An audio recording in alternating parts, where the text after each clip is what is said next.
Yo, what is going on, guys? J.Yumeko here, and today we're back with some more Root Double Before Crime After Day 6 10 edition. So, guess what? I actually read the comments this time before recording this video. Which there was only one comment, but you know, I will say that commenter has never led me astray.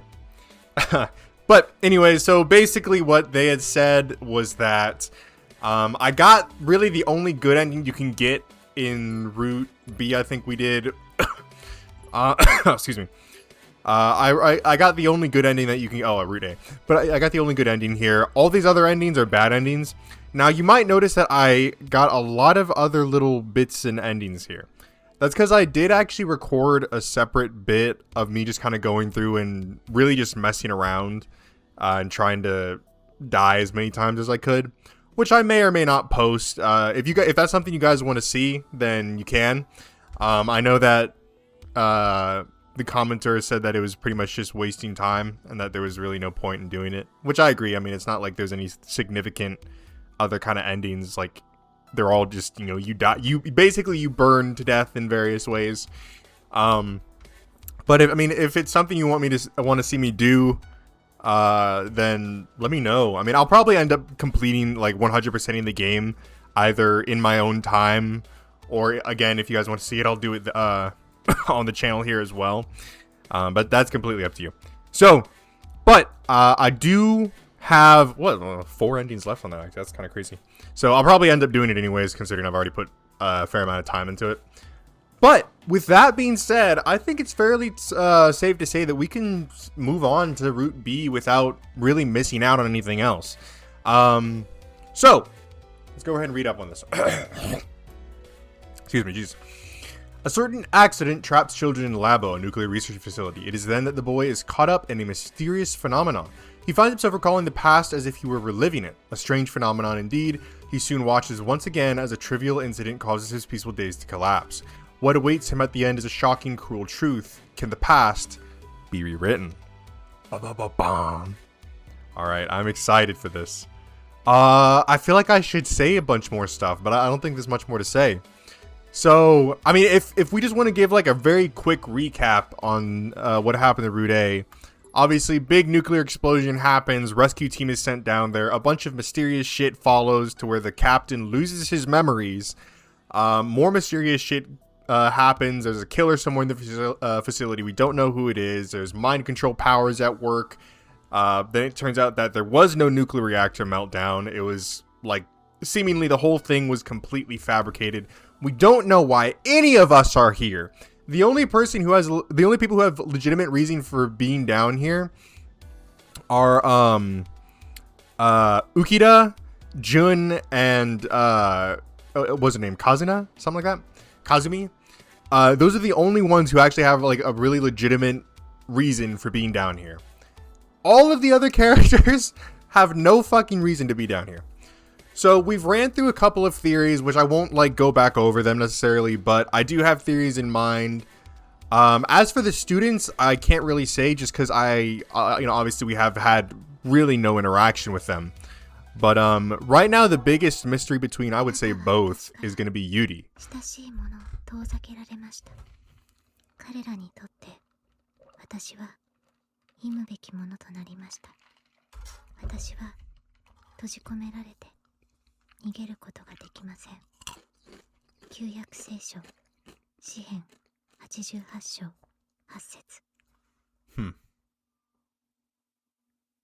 Well, that sounded like Yuri. You guys already know I'm not good at recognizing, how do you say? I'm not good at recognizing Japanese voices, especially with the girls, because in these visual novels they all tend to sound the same. But I'm pretty sure that's Yuri. The roar echoed throughout the laboratory at daybreak, as if it were a bell heralding the end. I'm pretty sure we've technically would have seen all this. The boy gasped in shock. Oh no, we haven't. The girl screamed beside him.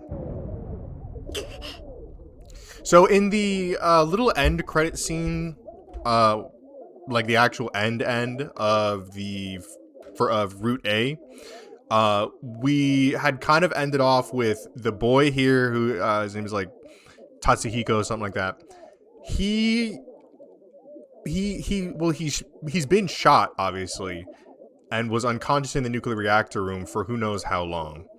And then it's my theory that he was the one telepathically communicating with Watase to, make the decisions he made and keep going. This girl here, Salyu, she kind of was just going around attacking people. I have my own theory as to that, which I've explained, I'm pretty sure in the last video. Then this girl right here, I forget her name, but we actually never met her in Route A. And the only time we really saw her again was at the very end, where it was shown that she was like shot and bleeding out, basically. So she was just kind of abandoned, completely separated from these other two. So it's pretty safe to say that we're going to get separated from these guys. They felt the tremors through the floor. Damn.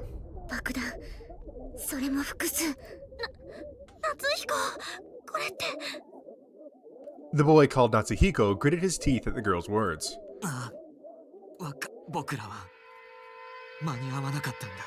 Okay. So I was correct in my previous assumption that the students and, by association, Anna knew something was going to happen here. And that's why they're here. His words were drowned out by the shrill shriek of an alarm. Then obviously it's like, how do they know? How did they know, right? September 16th, 2030. It's not too far away. 6:19 a.m.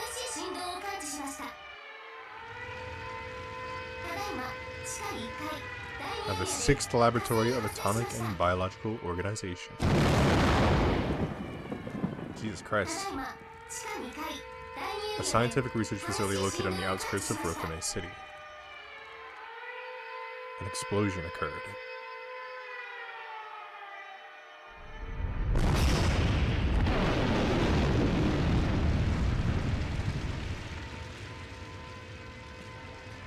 A calm automated voice read out an announcement.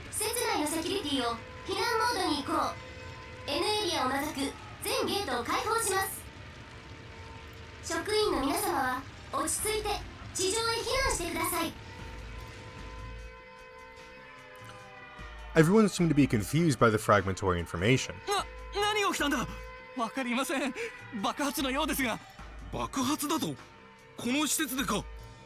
The announcement continued as if to answer that question.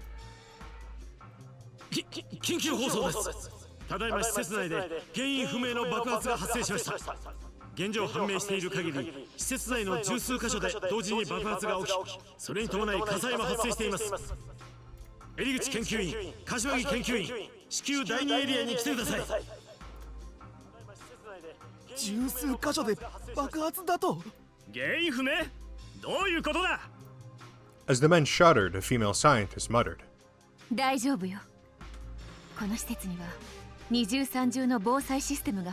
this was the woman that we saw at the end of the last, of the first route.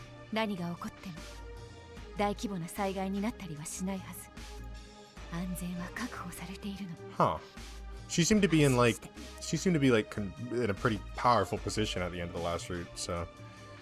She spoke softly and gently to quell their fears with hope. But that hope was trampled soon enough.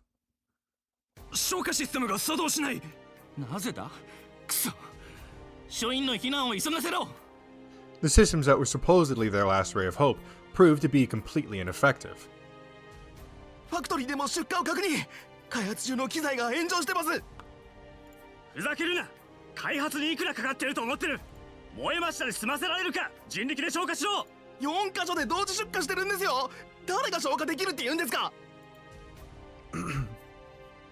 Chaos and hysteria dominated the facility. Anxiety began to spread. And as if to top it all off, a new announcement rang out.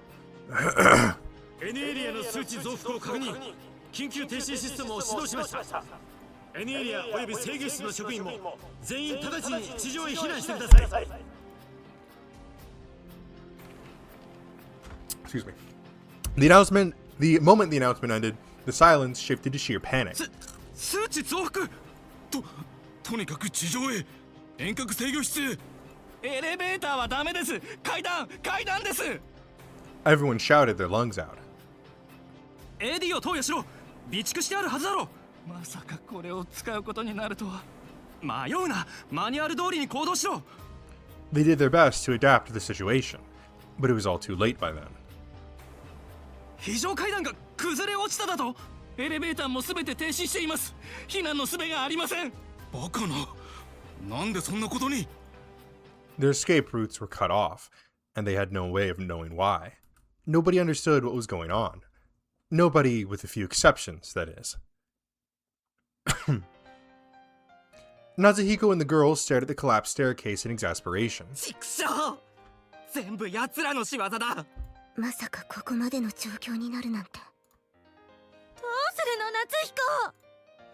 The girl beside him grieved. Just how much time did they have left? As he pondered that situation, the boy looked at his watch, but to his dismay, one of the explosions had broken. The watch's date had stopped at 9:16, its hands on 6:19, a time he'd likely never forget for the rest of his life. If only he'd gotten here just a little bit sooner. But even if they were late, there was still meaning in their arrival.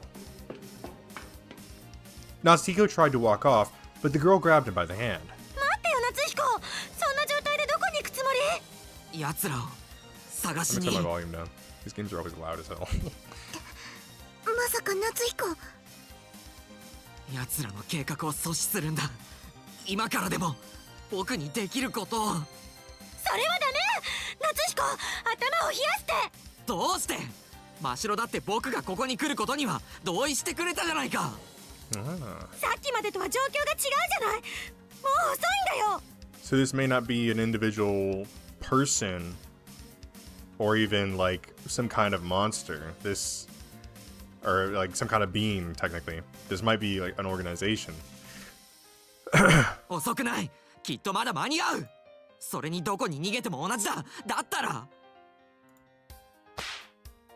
The moment those words left his lips, a sharp pain ran through his cheek. The girl had slapped him. また失いたいの。 Those words gouged his heart out his heart. And then another roar rang out. 爆発。今度はどこで？お願い夏彦、早く逃げよう。 The girl's pleading voice shook Natsuhiko's heart. Well, it's not really any way to get out. 分かった。まずは出口を探そう。 And thus they ran, looking for an exit, without knowing what laid ahead of them. And thus the long day that they'd later look back to time and time again had begun. 別の階段を探そう。どこかに無事な階段があるはずだ。 Yeah, and I'm pretty sure this is still before they actually like did the emergency shutdown. 施設内の構造はわかる？先に調べるべき。やみくもに逃げるのは危険。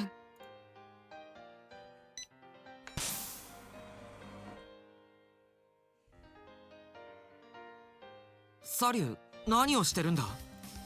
今この施設内の地図を検索する。先ほど崩れたのは外周塔の非常階段だと思う。隣の内周塔にも非常階段があるみたいだね。よし、じゃあまずはそこに行こう。 And then we're probably gonna need ID cards. え？なんでこんなに早く火災が？まさか施設内の人たちを逃がさないようにしているの？ここは危険だ。別の道を探そう。僕は隣の第2エリアに続く道が無事か確認してくる。了解。気をつけて。They ran with all the courage they could muster to escape from the facility and survive. But in the midst of their path, he ran into her. Yuri. ユリ？ There stood Yuri,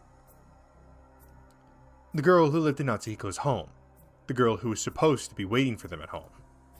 Ah, the girl who shouldn't have been here. What's Yuri doing here? So, okay, I see.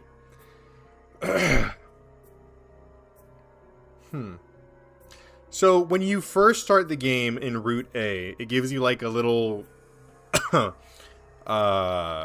gives you a little tutorial to get you acquainted to the sympathy system, in which you're at home in that scene we just saw with you at home with Yuri, and you're like talking to her, and I don't know, you say one thing or the other. I forget exactly what it is, but it's not important. So that's interesting, because I forget if the perspective we were speaking from, for one, I forget if it was ever mentioned at all, or if it was supposed to be insinuative of it being Natsuhiko or Watase. It completely slipped from my mind. I might, I don't know. I might double back and check on that. But, okay, so that makes a lot more sense. As to why Natsuhiko, when communicating with Watase, was so adamant about saving Yuri and keeping her alive. But then obviously it still begs the question of why did Yuri run away?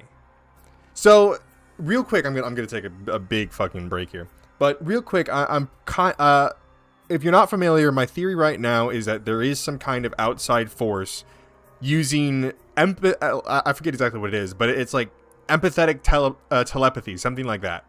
So there's two kinds of telepathy in this world. There's one that lets you communicate your thoughts to another person, but then there's another that lets you like communicate or manipulate emotions, something along such lines. And my theory was that this facility was actually the originating source of both of these, and that whoever is, for one, driving people like Salyu to try and, go out of their way to kill people is, some kind of, somebody who came from this facility and who has one of those telepathic powers, likely the latter with the empathy stuff. So that was kind of my theory, and I'm still pretty strongly sticking to that. But what this, even just this little bit of information can add, is that I've kind of gone from thinking that there is an individual person behind this, which there still very well may be, but it's possible that this is a whole drawn out like operation. Like there's a purpose in blowing this facility up that some kind of organization is carrying out. That organization could very well be led by some specific person with the empathetic abilities, or again, it could be two operating parties. It could be just the individual. But I am kind of thinking that maybe because I think it's pretty obvious at this point that Natsuhiko and Watase have some kind of confrontation with each other down here. That kind of leads to the reason that Yuri's scared of Watase, the reason Watase loses his memories, the reason Natsuhiko ends up lying in the nuclear reactor room shot. And so I think that person is going to be behind it, and it very well could be something where, the person who was actually being affected there was Watase. So maybe Watase really was the aggressor in that situation, but he perceived that it's Natsuhiko being the aggressor. It could be the opposite. It could be that they were both kind of having their minds fucked with, so that there was this distorted, sense of reality going on.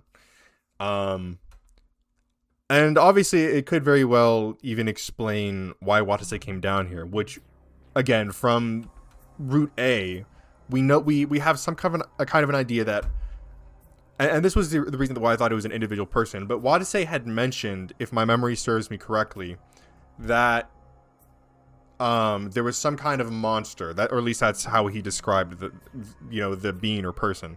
There's some kind of monster down here, or that he'd run into before. And so in a way he seemed to kind of go down into the basement, which he was really never supposed to go down there in the first place, almost specifically to hunt that monster, right? So some outside force lured him down into the basement, is what I'm trying to get at. But anyways, that's enough of me rambling. Natsuhiko gazed at her in astonishment. Yuri.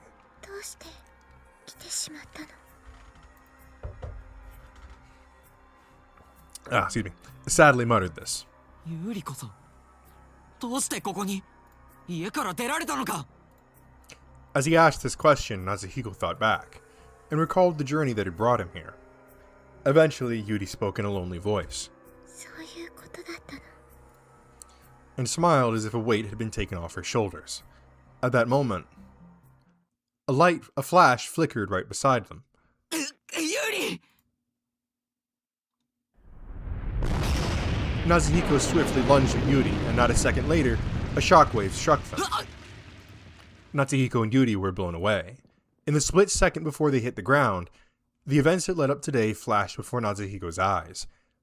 How did this happen? The answer lied in his memories. It all began that fateful day. 6 days ago. September 10th, 2030. Back before anybody had even expected things would turn out this way. Back when everything was still peaceful.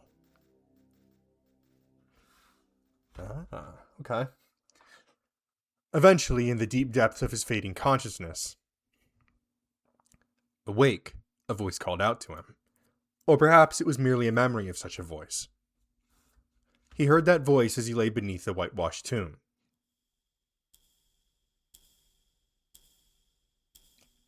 And then time began to move.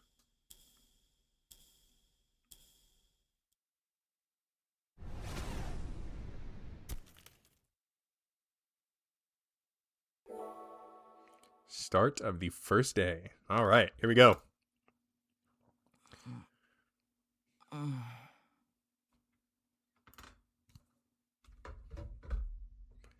When Natsuhiko woke up that day, he found himself in his own bed, which was only to be expected. He'd always slept and woken up in this room for as long as he could remember.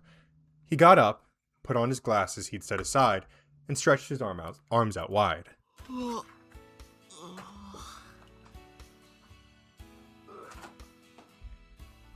Oh, my bad. He felt as though he'd awoken from a worrying dream, but he couldn't remember what it was. A cursory look at his watch showed that it was 9:10 at 6:19. His watch was perfectly measuring the flow of time today, as usual. Not once had it even broken down these past 10 years. He climbed out of bed, changed into his uniform, and left his room. Before Chapter 1, September 10th.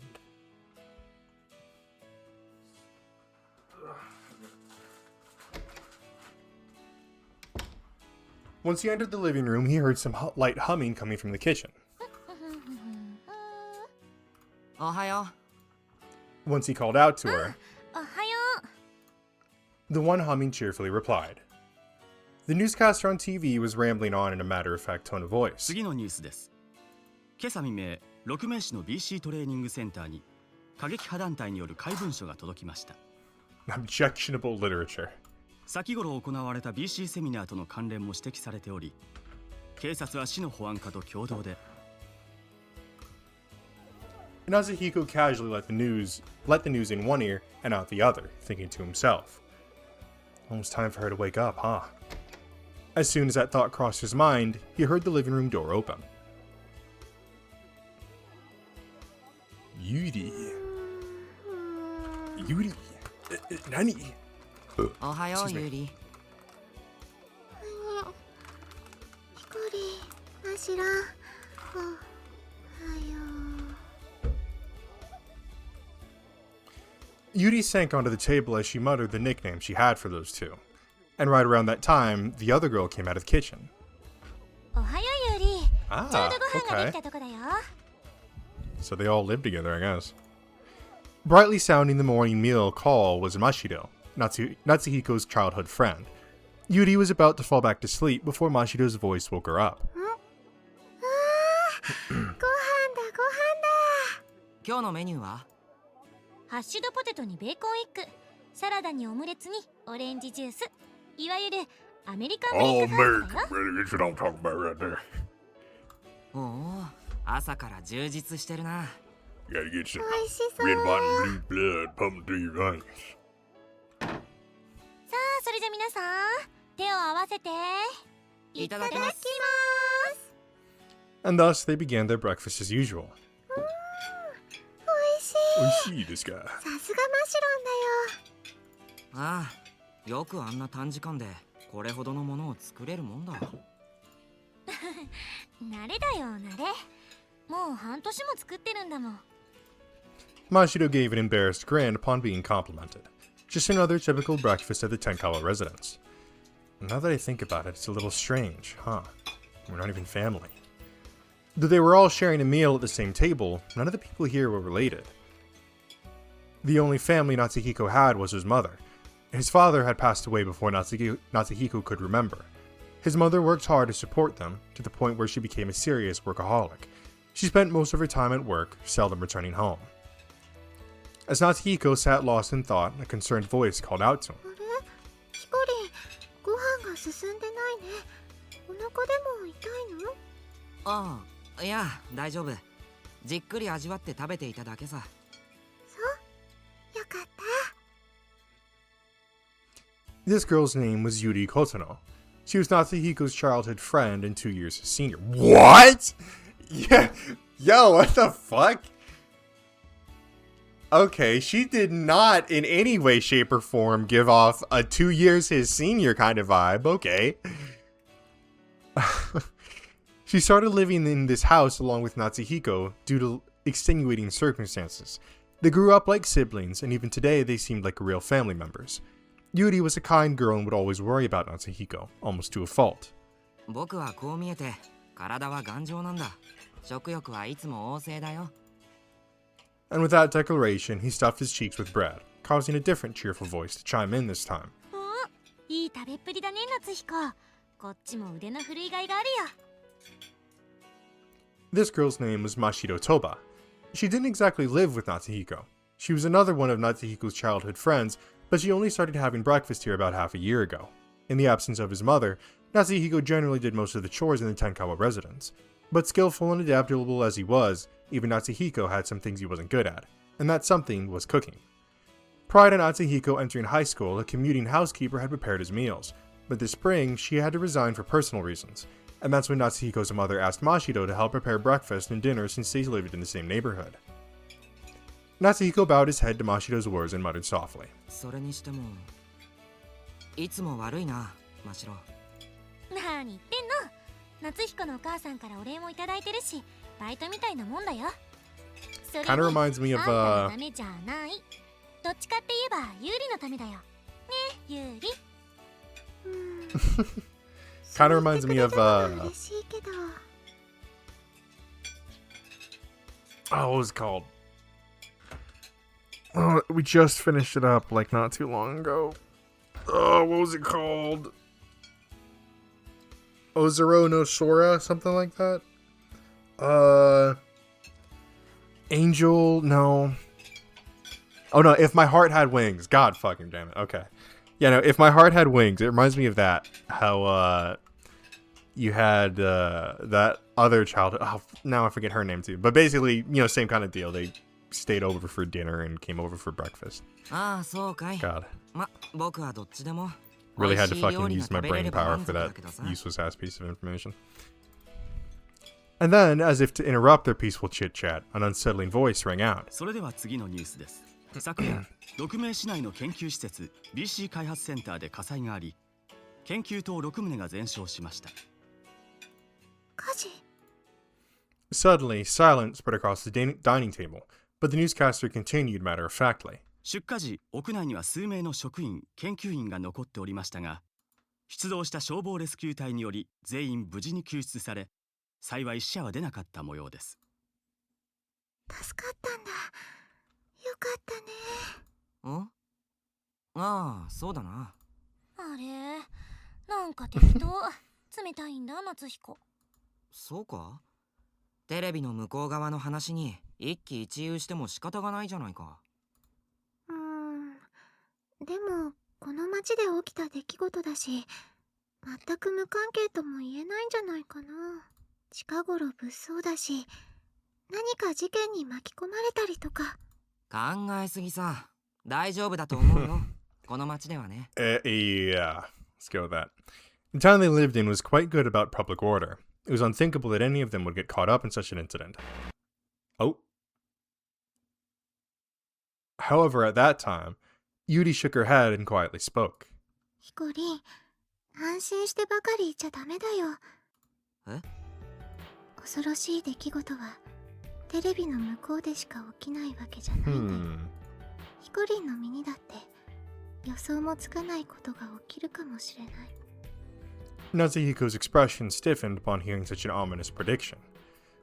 No way. He tried to say that, but his voice wouldn't come out. Dreadful incidents don't happen twice. His peaceful days would continue forever, without even the slightest disturbance. At least that's what he always thought. Yet a disturbance was exactly what Natsuhiko suddenly noticed out of the corner of his eye. His prized watch from years ago had broken sometime when he wasn't looking. Why? When did it... Natsuhiko was still unaware of why that watch of his had broken. The watch dial read 9:16, 6:19. That was the time Natsuhiko's watch broke. Oh. We apologize for interrupting you so early on, but there are no choices in this world. Regardless, we need your power to link this world to the future. Okay. We're going to go through this again. Cool. Each of the 9 main characters. Okay. Yes. So we know all this. Super fun. Super cool. Super confusing. Alright, here's a demo. I wonder if it's going to be the same demo. ねえねえ。とてもごめんなさい。それじゃあ。 Yada yada yada. I think, yeah, this is pretty much the same tutorial. Maybe it's not, I don't know. This was an example of an occasion where your senses for that girl were low. Now then, let's play the scene one more time, with the goal this time being to make the girl happy. When you arrive at a branch, the anagram will appear, yada yada. Okay, yeah, we already know all that.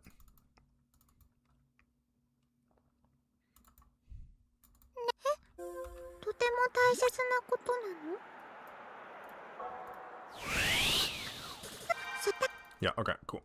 So I guess, yeah, that answers my question. It wasn't actually specified as to who it was. Okay, cool. Yada yada yada yada yada.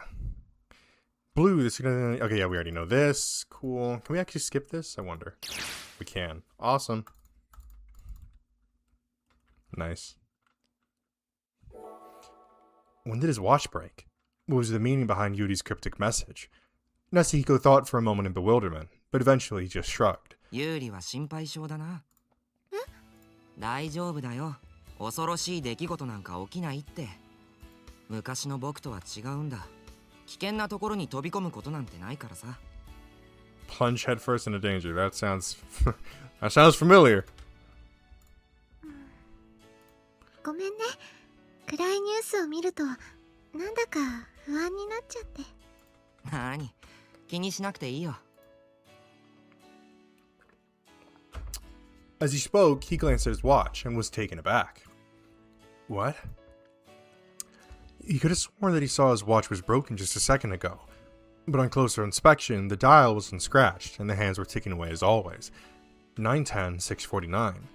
There's nothing strange about the time being displayed either. I guess I was seeing things. It seemed a bit strange, but he had no other explanation. When Natsuhiko and Yuri exchanged smiles, a slightly exasperated Mashiro chimed in. 二人とも何ボソボソ話してるの？ Okay. So, according to the commenter, the blue bits here are really just to unlock special scenes. So they're not exactly, like, especially important, is kind of what I took from that. Unless I'm trying to, like, you know, unlock specific shit, which I'm not trying to do right now. So I'm guessing that this is just going to be like, do we include her in the conversation or not? Yeah, let's include her. Why not? I think the last playthrough, I pretty much kept everybody's sense of sympathy on like max, unless it led me to like a direct death, and obviously I would have adjusted it, but you know, this doesn't mean anything. Sure, I will include you in our conversation. When he heard Mashiro's suggestion, Natsuhiko declined. まあまあ、たまにはしんみりする朝もいいじゃないか。なんかテンション下がるな。 Mashiro seemed a little dissatisfied, but, well, Yuri's a little depressed too, so what can I say? With that thought in mind, he let her be. And thus their breakfast quietly came to an end. After breakfast, Natsuhiko quickly got dressed. He grabbed his bag, turned on the lights, and bade farewell to Yuri as she was staying at home. それじゃあユリ、学校行ってくるよ。ユーリ、お留守番よろしくね。いってらっしゃい。 And with that farewell, Natsuhiko and Mashido left the house. As they got outside, a cool breeze brushed against their cheeks. いやー、過ごしやすい季節になったね。ああ、もうすぐ秋って感じだな。A day like this would be perfect for a leisurely stroll to school through the breeze, but a quick glance at his watch told Natsuhiko they only had around 5 minutes to make it to the bus stop in time. ってやばい。このままじゃ本当に遅れるぞ。嘘、走ろう夏彦。ああ。Natsuhiko and Mashido broke off into a mad dash to the bus stop closest to Natsuhiko's home. Along the way, they spotted the bus already at the stop. マシロ、急げ。バスが出ちゃうぞ。But just after Natsuhiko said that, the bus had already begun to depart. They needed to get on that bus or they'd be late for sure. おい、待ってくれ、運転手さん。Natsuhiko's yelling fell on deaf ears as the bus began to speed away. って聞こえるわけないか。マシロ、どうする？ Natsuhiko turned to Mashido and immediately held his tongue. He had thought she was running alongside him, but she was instead standing still with her eyes closed and her index finger to her temple. おい、マシロ、まさか。 She's using telepathy, isn't she? ちょっと待って、集中するから。Mashido said this, and the very next moment, a voice rang out in all directions that seemed loud enough to reverberate the very core of one's mind. The birds in the trees flew away at once. A dog basking in the sunny sidewalk leapt up to his feet and scurried away in surprise. And finally, the bus that had left the two far behind suddenly braked. 届いたみたいだね。 Huh. Interesting. It's kind of a small detail, but when Natsuhiko was communicating with Watase, he was very specifically communicating with Watase, right? Like nobody else could hear his transmissions. But then it seems like Mashido, whenever she does it, it seems like it seems almost as if she doesn't have such focused control on it, I guess you could say, right? Like when she uses it, it just kind of goes to whoever's in a certain vicinity. だな。 Natsuhiko held down his ears as he spoke. He felt like his eardrums were still shaking from that loud voice earlier, but... Oh, wait. It's got nothing to do with my ears. That tone was reverberating, directly into Natsuhiko's brain. マシロ、BC を使ったな。 BC is the ability to communicate ideas directly to someone else's brain, a power one must never use recklessly. And yet, in light of an accusation of said reckless use, Mashido nonchalantly replied. 声が届かないなら、心に直接語りかければいいんだよ。いや、それはわかるけど、不特定多数の人に発信しちゃダメだ。Ah, okay. So maybe I was a little bit off the mark. It's just untargeted transmission. 仕方ないじゃん。遅刻するかどうかの瀬戸際なんだし。ああ、条例違反で捕まっても知らないからな。大丈夫大丈夫。このくらい多めに見てくれるって。 Natsuhiko and Mashido rushed to the bus stop, rushed to the stop the bus as they had that exchange. God, I can't read. And 20 long minutes after they narrowly managed to board the bus, Natsuhiko and Mashido arrived at their school, Rokume Academy, a large-scale school incorporating elementary school all the way to high school. As they passed through the gate, Mashido asked Natsuhiko a question. 1次元目なんだっけ？超心理学だよ。へえ、朝っぱらから移動教室か。いいじゃないか。お前の好きな BC の授業だろ。 And with that exchange, Natsuhiko and Mashido entered the school building. First period, parapsychology, a particularly important part of Rokume Academy's curriculum. Its lessons take place in a special BC room. The course teacher, Anna Tsubakiyama, stood at the podium with her pointer directly at the screen. 時代とともに人間のコミュニケーションのあり方は大きく変わるのです。 Anna, my love. And this lecture again. Professor Tsubakiyama really loves this story, huh? Anna would often tell stories about BC like this. However, today's story was unusually basic information. はるか昔、仕草や行動で他者に意思を伝えていた人間は、やがて言葉を手にしました。そして文字が生まれ、活版印刷が生まれ、電信、電話、インターネットが生まれ、コミュニケーションは進化していきました。今世紀の初頭、人間のコミュニケーションのあり方に大転換が起こったのです。そう、皆さんご存知、BC の発言です。Anna controlled the computer as she spoke, and text appeared on the screen. ビヨンドコミュニケーション、それは言語を介さずに行う新しい意思伝達方法。She got that shit up in Comic Sans. That's crazy. 一昔前の人か She ら見 really た is ら a teacher, huh? はっきり言って超能力よね。でもこれはオカルトの世界の話じゃありません。オカルトの語源は隠すということ。これだけ大々的に認知されたらもうオカルトじゃないわ。Anna was exactly right. People who can use BC, popularly known as communicators, have made their existence known worldwide for the past 16 years or 歴 so. 史のターニングポイントは2014年。BC の存在が科学的にほぼ実証された年ね。それと連動するかのように、世界中で多数のコミュニケーターが生まれるようにもなりました。New text appeared on the screen as Anna spoke. 2014 was the year Natsuhiko and Mashita were born. Society transformed in many ways in the following years, but Natsuhiko was not quite sure of the details. I've heard humans don't remember things that don't interest them. I guess it's true. In stark contrast to Natsuhiko's listlessness, Anna continued her eloquent lecture. さて、コミュニケーターが使える能力は2つ。まず、他者に意思を伝えるテレパシー。これは16年前の BC 大発言の直後に発見されたわね。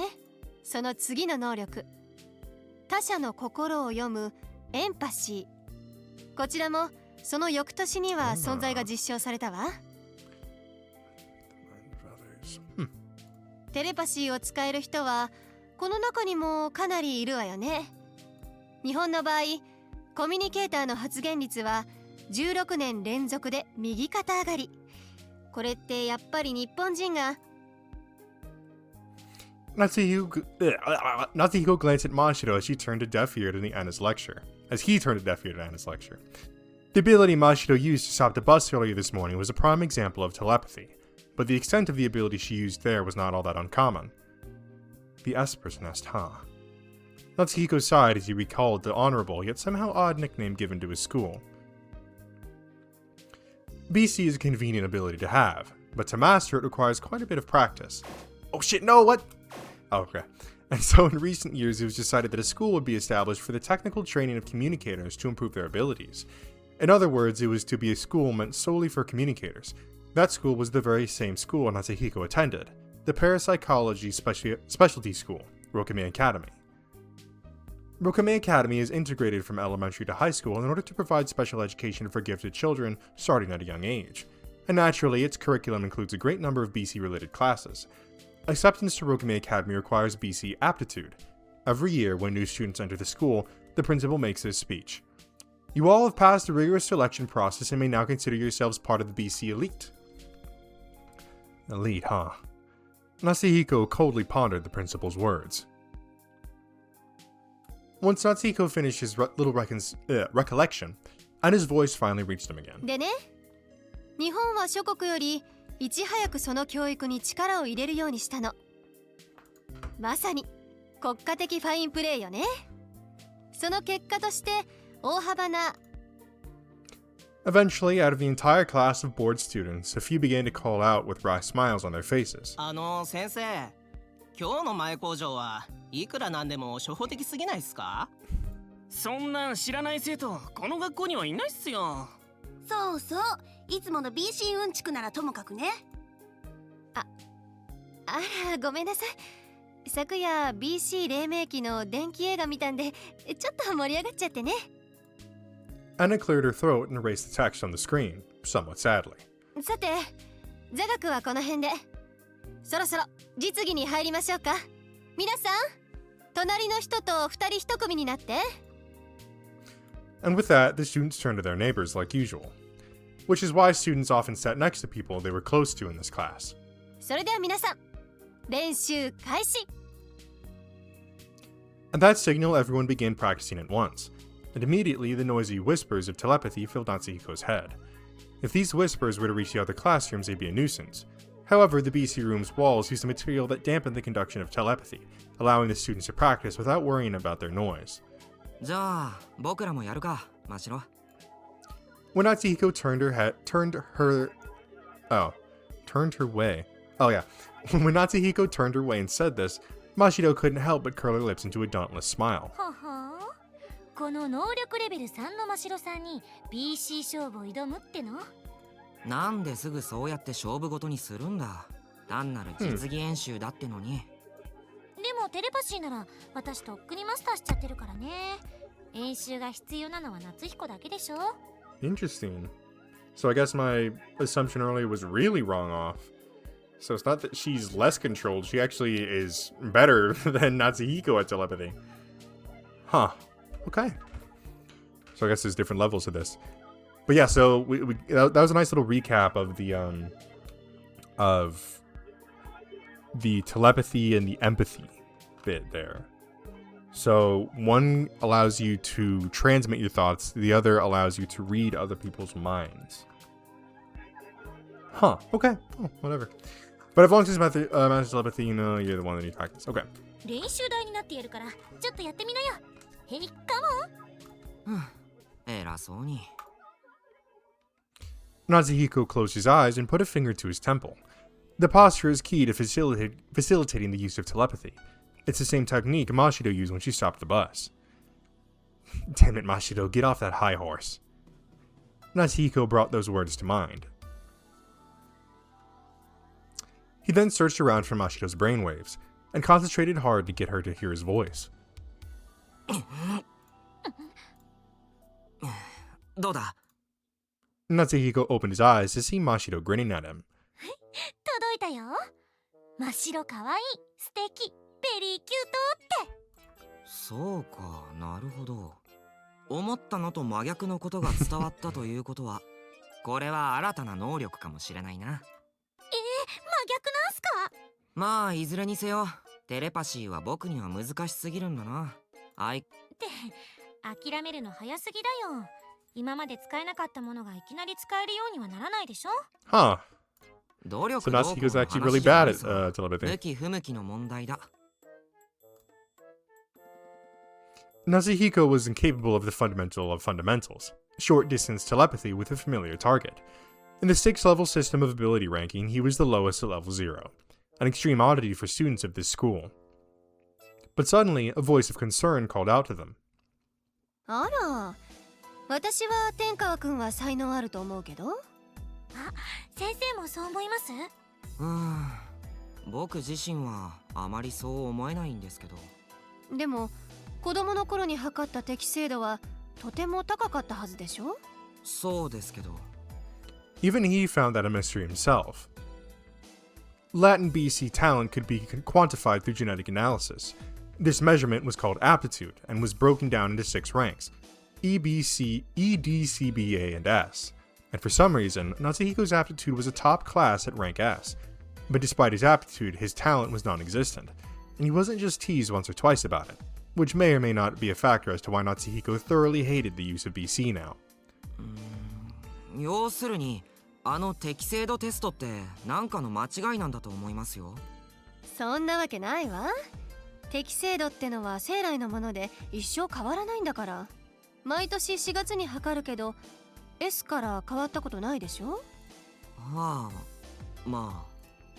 Secretly, that wasn't the whole truth, but it was a long story, so Natsuhiko just left it at that. この私でさえ B なのにね。理論上は夏彦の方が才能あるはずだよ。まあ才能が能力に比例するとは限らないってことだな。何を言ってるの。自信を持ちなさいな。適正度 S の生徒なんて私も天川くん以外に見たことないんだから。先生は夏彦には甘いんですよね。ひいきよくない。あら、人聞きの悪い。私はいつも公平に生徒のみんなを愛しているわよ。もっとも天川くんについては適性と能力の廃反に興味がそそられるのも確かだけどね。 Natsuhiko inadvertently looked away as soon as he saw Anna's teasing smile. Anna had only started teaching here since April, but she was a good teacher with devotion to her students and enthusiasm for education. She seemed particularly fond of Natsuhiko and always looked after him like this. Fond? Why'd you put that in quotation marks? What the fuck? Anna's my girl, Natsuhiko. Back the fuck off, brother. I know she's not trying to be mean, but I really don't like it when people bring up the topic of BC. とにかく天川くんは大器晩成型なのよ。鳥羽さんに教えてもらいながらじっくり頑張りなさいな。任せてください先生。ビッシビシしごいてやりますから。まあお手柔らかに。 And thus, Natsuhiko and Mashiro practiced telepathy for a while. But as always, Natsuhiko showed no signs of a breakthrough, and the end of class drew near. Having been Natsuhiko's practice partner for his entire school career, Mashiro was stumped. 今日もダメだね。ああ、ダメだな。だいたいやる気がなさすぎるんだよ夏彦は。せっかく練習に付き合ってあげてんのに。そうは言ってもな。テレパシーなんて大して使いたい能力でもないしさ。なぬ、そりゃこの学園の生徒らしからの発言だね。だって他者に意思を伝えるって言った。 Preach the truth, brother. Down with these BC elites. せいぜい離れたところにいる相手と連絡できるくらいで。ちっちっち、何にも分かってないね夏彦。テレパシーで伝えられることは声だけじゃないよ。言葉にはならない思いや感情を伝えることだってできるんだから。分かってるけど、それってそんなに便利か？ピンとこないし。もうほんとロマンが足りないんだか Have ら。 you no sense of wonder? Where's your sense of joy and 体 whimsy? 験させてあげるよ。この私が直々に。 Mashiro put her finger up to her temple, exasperated. いいよ別に。 The moment those words left Natsuhiko's lips, Mashiro's voice rang through his head. さっきからエナ先生の方チラッチラ見てんじゃないよ。What can I say, bro? She's a fine woman. そんなんで練習になるわけないでしょ。Along with hearing Mashiro's words, Natsuhiko felt her emotion, anger, and resentment. 見てたか？練習に付き合うのがアホらしくなるほど。そうか。それは申し訳ない。 I wasn't really aware I was doing it myself. I guess older women are one of my weaknesses. Ah, that's my boy! Okay, I see you, Natsuhiko. Hey, man, I think we can all enjoy an older woman, right? The moment that thought passed through Natsuhiko's mind, Anna stood up at the podium and spoke. さて皆さん、そろそろ授業も終わりですが、今日の実習はどうだったかしら。少しは成果出ましたか？はあ、なんとなく。至近距離テレパシーはもう完璧です。 Candid answers flew across the room from all directions. Anna smiled and addressed her students. 歩みは人それぞれのようね。でも、うまく上達しない人も焦ることはありません。BC の習熟というのには、とかく時間がかかるものだもの。だけどね、能力レベルや練習期間にかかわらず、一つ確かに言えることがあるわ。BC の使用のため重要となるのは、言うまでもなく集中力。五感とは違う第六の感覚を引き出すためには、集中しているつもりなんですが。A boy who seemed quite lacking in concentration mused, Anna smiled and replied. 半端な集中力ではダメよ。BC を使用するほどの極度の集中がなされると、代わりに五感が減衰すると言われています。場合によっては体温や脈拍の低下など、生命反応さえ弱まることも。その境地に達した時、脳の新たな力が発揮され、BC の世界の扉が開くのよ。Upon hearing that statement, Natsuhiko secretly thought to himself, "The Concentration, huh? That's the one thing I lack the most of in this class. The moment he thought that was right around the same time the dismissal bell rang. はいそれじゃ今日の BC の授業は終わりよみんなお疲れ様でした Later, after second period. Lunch break started and Mashido called out to Natsuhiko. はいご飯の時間だよ。今日は僕男の友達連中と食べたい気分なんだけど。まあいいけど、それじゃあせめて購買行くの付き合ってよ。昼休みは。So I wonder, my senses input for her I think was actually kind of high. What if I lowered it? Let's see what happens if I do that. ああ、それはいいけど。Oh, 何か it 他 went の約 down. 束でもあるの？いや、ユーリはちゃんとご飯食べてるかって。何言ってんの？いつも通りお昼ご飯も作り置きしてあるよ。そうだったな。まったく夏彦はいつでもどこでも有利有利なんだもんな。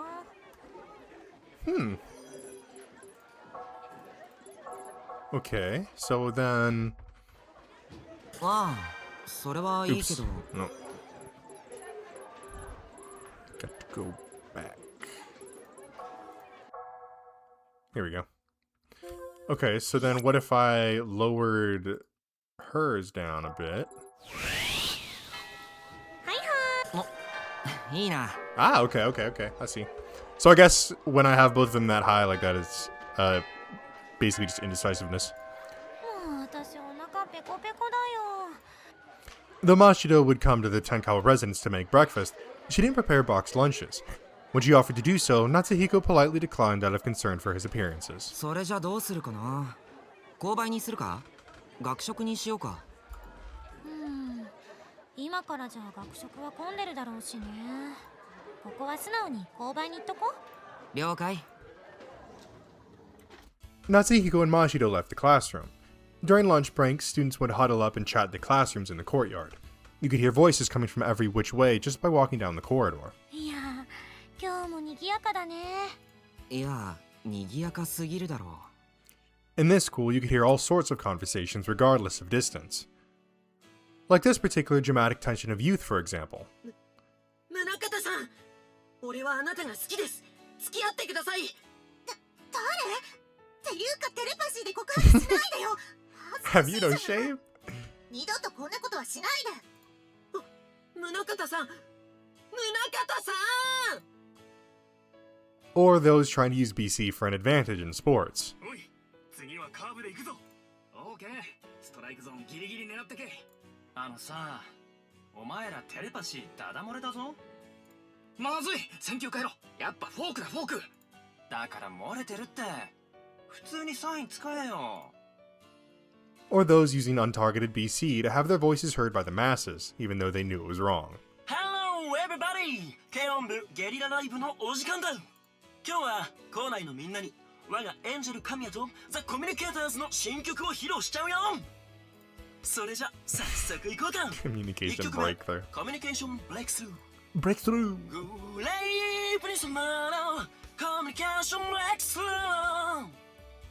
Oh コミュニケーションブレイクスルー One, two, three Bad in love, bad in love うるせえぞ飯がマスクなら曲パクってんじゃねえバンド名がダセえんだよ Dang, tough crowd.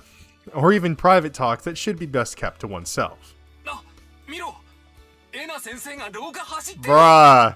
すっごいおっぱい揺れてるそれってわざわざ BC 使って伝えることか Was that one of those cries of the 魂 soul? の叫びというやつかいや、先生に聞かれたら怒られるからさ多分聞かれてるぞ今まで隠してた She probably did hear you. I haven't told you this yet, but your telepathy is leaking at a fundamental level. じゃ、マジでいや、お前もなんだけど何 Many such voices ring out directly in Natsuhiko and Mashido's brains. That's fucking crazy, dude. Imagine your teachers walking down the hallway, and then you basically broadcast to the entire school Wow, her boobs are swinging like crazy. Yeah, gotta pack it up and move towns, move cities. Telepathy is, by nature, an ability to convey one's voice to specific individuals. However, communicators inexperienced with telepathy often end up accidentally sending mass untargeted messages. ほんとうるさい学校だよな。そういつものことじゃん。 True enough, these were familiar sights and sounds for students of this school.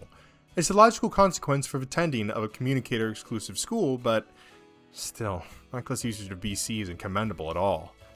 Abuse of untargeted telepathy was prohibited as it was an issue of bad manners. But said prohibition was not necessarily upheld, however. Just then, as if to answer Natsuhiko's prayers, an announcement was broadcast school-wide. 皆さん、テレパシーの乱用はやめなさい。学校の外まで届いちゃって、近所から苦情が来てます。 And immediately after the announcement ended, the BC traffic around the school came to a screeching halt. ようやく静かになったか。Yeah, I think Anna would definitely take particular problem with the things being said there. あれあれテレパシーすらダダ漏れになるなんてこの学校も未熟者ばかりだよ。今朝のことを考えるとお前も偉そうなことは言えないけどな。 And with that conversation, Natsuhiko and Mashiro left to buy food. And after the end of an eventful lunch period, afternoon classes began. Afternoon curriculum included modern language and politics and economics. Natsuhiko was unskilled with BC, but he took pride in the other subjects. There was a quick refresher quiz since summer break ended, but he finished it easily. And with that, today's classes came to a close. はい、皆さん、今日も一日お疲れ様でした。 Anna greeted the class in the afternoon as their substitute homeroom teacher. The original homeroom teacher was on maternity leave, so Anna was filling in. 連絡事項とかは特にありません。それじゃ、また明日ね。 And as soon as Anna left, the classroom broke into noise. The students still hadn't settled in since summer break, and so naturally they wanted to go enjoy themselves after school. Natsuhiko was an indoorsman, and so essentially he intended to go straight home after school. But Mashiro stopped him before he could. 夏彦ちょっとなんだよ、マシロ。食料品なくなっちゃったの。買い出し行くから付き合ってよ。あれ Man, I'm trying to go home, man. わかったよ。なら行こう。助かるよ。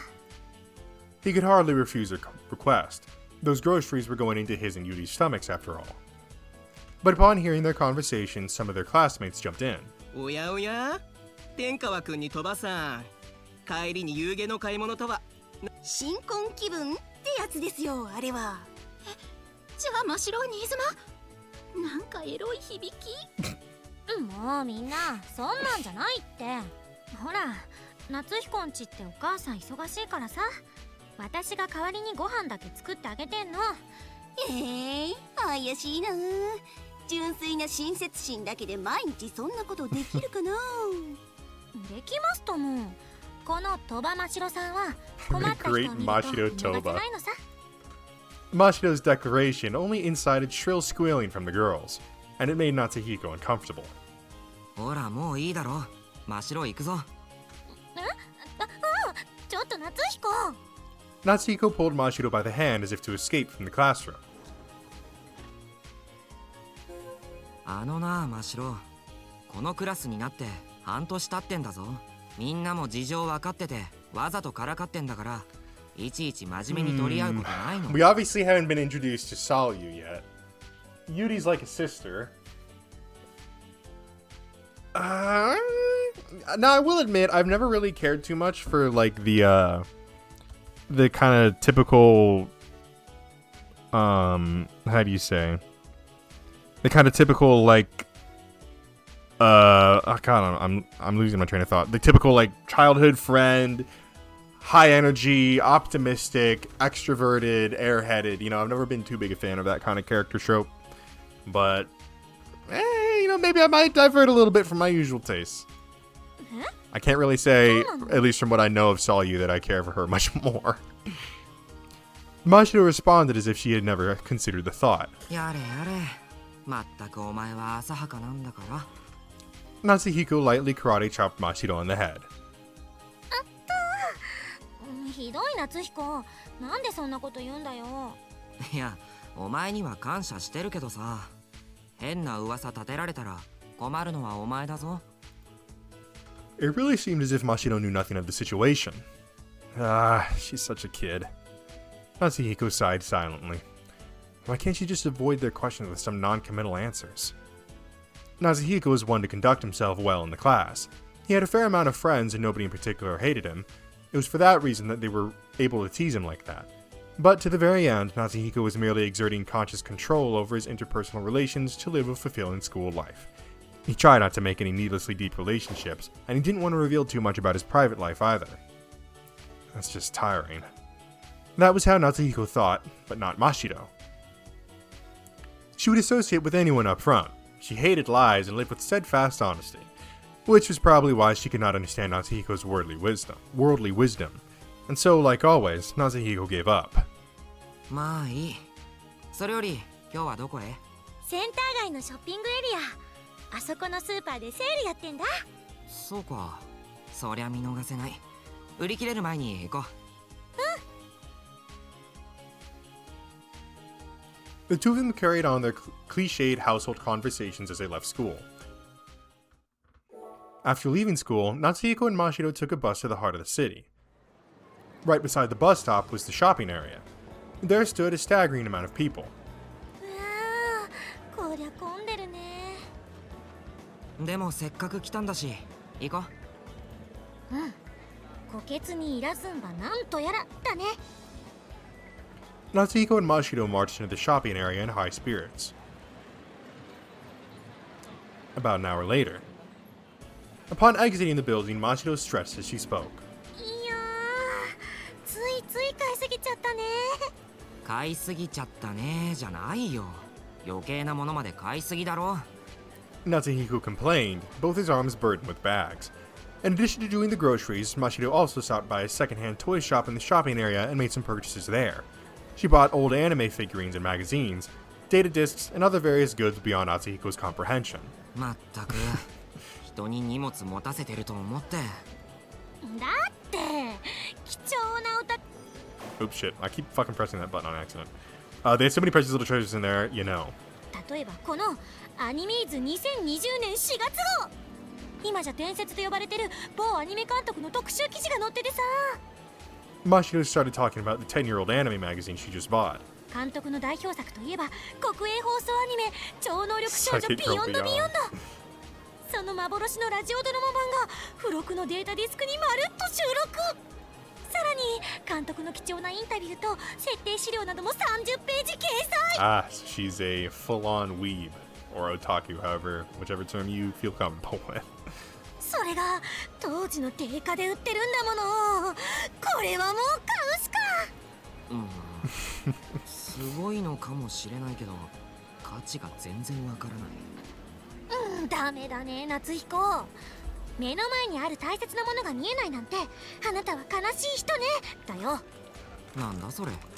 Well, thanks for that vote of confidence, Mashiro. ビヨビヨの名台詞アニメ版第13話にて。ああそうですか。どうでもいい Not that I care. Okay, so I guess we'll just keep it the same, right? I don't think that would hurt. One of Mashiro's bad habits was that she frequently quoted lines from anime and manga. But without the context of the lines, they didn't really leave that much of an impression. Most of these so-called famous quotes of hers were like that. まったくいい女子高生のくせにオタクなんだから。そんな言葉市民権を得すぎて今や死語だもんね。まあいろいろと趣味を持っているのはちょっと羨ましい感じもするけどさ。無趣味だもんね夏彦は。どうこれを機に足を踏み入れるのは。 Now let's dabble in Psychic Beyond. 漫画に映画ゲームにアニメいろいろと夏彦に教え込むのも楽しそうだな。わざわざ教え込まなくったって少しは僕も知ってるぞ。子供の頃にはアニメも見てたからな。超感覚戦士ビヨンダー Esper Suit Beyonder. あとビヨンダービヨンダーしか知らないじゃん。まあ夏彦、子供の頃あれ大好きだったもんね。さすがにもうああいうの見たりはしないけどな。所詮はお子様向けだから。 That's funny. Wait. I mean, like, I kind of do. I always love stuff like this, especially when in actual animes when they're like, oh, that anime stuff's just for kids, you know? And it's like, bro, you're literally talking about yourself right now. Like, imagine that in real life here, there was, you know, we were actually all just a part of, like, some kind of show, and I'm sitting here like, oh yeah, that real life stuff is so lame. It's just, oh, I love the little, like, fourth wall breaks there. はあ、寂しいね。夏彦は少年の心を忘れちゃったんだね。Natsuhiko smiled wryly at Mashiro's disappointment. She really got along with Natsuhiko as if she were an easygoing boy his age, but she also had the disposition of a caring elder sister, and it wasn't uncommon at all for her to help him out. She's a good kid. The only troubling thing about her is her otaku hobbies. Her natural boyishness seemed to have guided her in an increasingly peculiar direction as the years went by. まあいいさ。それよりそろそろ帰ろう。荷物多いし。 I like how boyishness, like her being boyish is just her liking anime and games. そうだね、ごめん。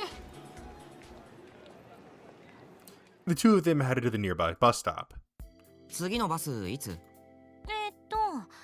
10分後くらいだね。よかった。そんなに待たなくて済むな。 The two of them stood there and waited for the bus. Mashiro whispered, gazing at the city.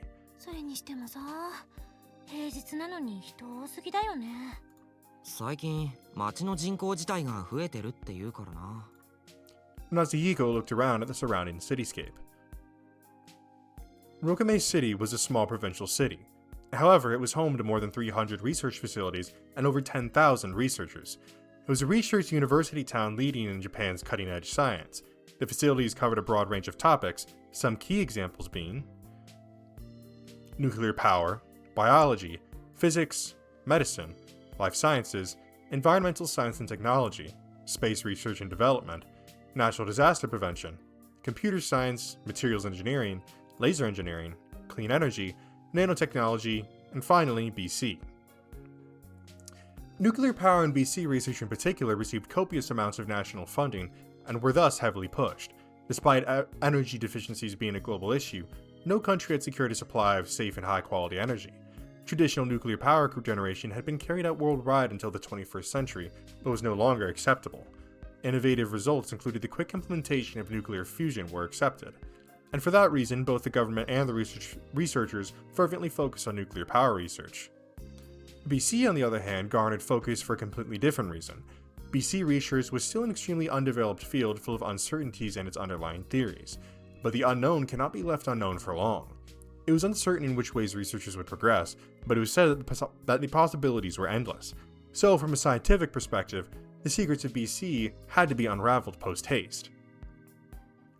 And to that end, both BC researchers and communicators alike were treated favorably in this city in terms of taxation and the like. Likewise, Natsuhiko and Mashiro were both beneficiaries of such efforts. やっぱりコミュニケーターの数も増えてるのかな。らしいよ。まあ僕らにとっては住みやすい街だからな。 Though it was a city of communicators, the city as a whole hardly had any of the untargeted telepathy conversations that the school had. Excuse me. I gotta drink some water. Misuse of BC was prohibited by city ordinance, with the premises of Rokame Academy and a certain few other institutions being the only exceptions. One or two violations would go overlooked, but any intolerable misuse would soon earn you detention and reproval. まあ賑わうのはいいことだ。少なくとも寂れるよりはさ。そうだね。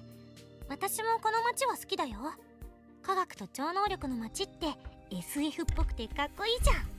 豊かで治安も良くて言うことなしだよね。そうだな。一点を除けばな。 Natsuhiko gazed at the map provided the bus station as he spoke. Depicted at the edge of that map was a large hexagonal building. 一点を除けば？なあ、ラボのことを除けば。Right as Natsuhiko began to speak, he spotted something beyond the map and gasped. どうしたの？ あの車なんか様子が変じゃないか。 Natsuhiko had caught sight of a car weaving back and forth precariously out of its lane. It strayed off the road and started heading towards Natsuhiko and Mashiro at the bus stop. 真っ白 Right after Natsuhiko pulled Mashiro by the hand, the sound of an intense impact rang out. The car had crashed into the roadside trees right beside the bus stop, but that still was not enough to stop the momentum of the car, which then started to spin out, only stopping once it collided into a streetlight. 真っ白大丈夫か？私は大丈夫。でも運転手さんが。 The crashed car was smashed in the front. The doors were horribly crumpled. As a result, the driver was trapped in the car without an easy way out. 助けなきゃ。落ち着け真っ白僕ら素人じゃあれは無理だ救急車を呼ぶべき何言ってんの？目の前で事故ってんだよ。 Ignoring Natsuhiko, Mashiro ran straight towards the scene of the accident. おい待て真っ白 He looked at the car as he screamed, and realized that there was a familiar face sitting in the driver's seat. Ukida? 浮田のおじさん It was Natsuhiko's neighbor and his mother's co-worker, Keiji Ukida. おじさん、大丈夫ですか？ Ukida had no conspicuous injuries.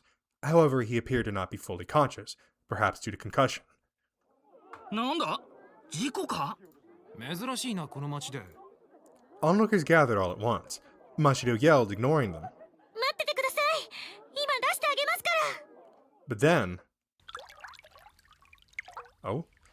An odd dripping noise could be heard in mix with Mashiro's voice, and a nauseous scent could be smelled wafting through the air. Gasoline. The impact of the crash had caused gasoline to leak and start evaporating. In this day and age, most passenger vehicles were electric.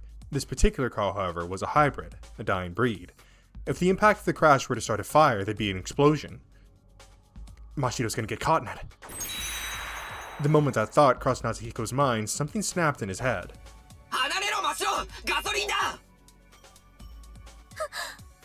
Mashiro reflectively jumped back upon hearing that thunderous voice. No, not just Mashiro. All the onlookers shrank away with looks of surprise on their faces. Even Natsuhiko himself was surprised. That mental voice stopped everyone in a visible radius in their tracks. Natsuhiko's telepathy reached the minds of everyone. But this wasn't the time to be surprised. That's right, gotta call an ambulance. Natsuhiko took out his PDA with that in mind. He brought up the phone function and dialed 119. The line connected immediately. はい、こちら救急です。事故です自動車が街灯に突っ込みました車内に人が取り残されてますしかもガソリン漏れが発生していて爆発の可能性もあります通報ありがとうございます。失礼ですが、あなたは？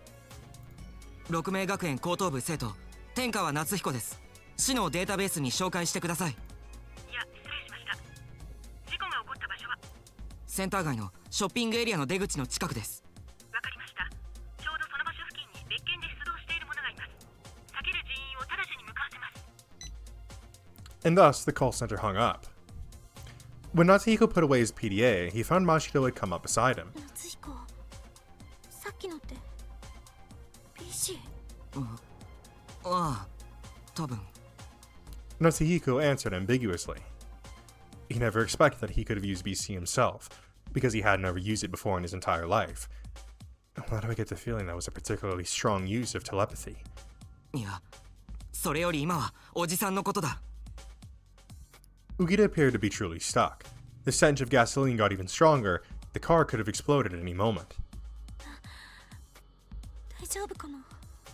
落ち着け今救急が来る騒がずに待とう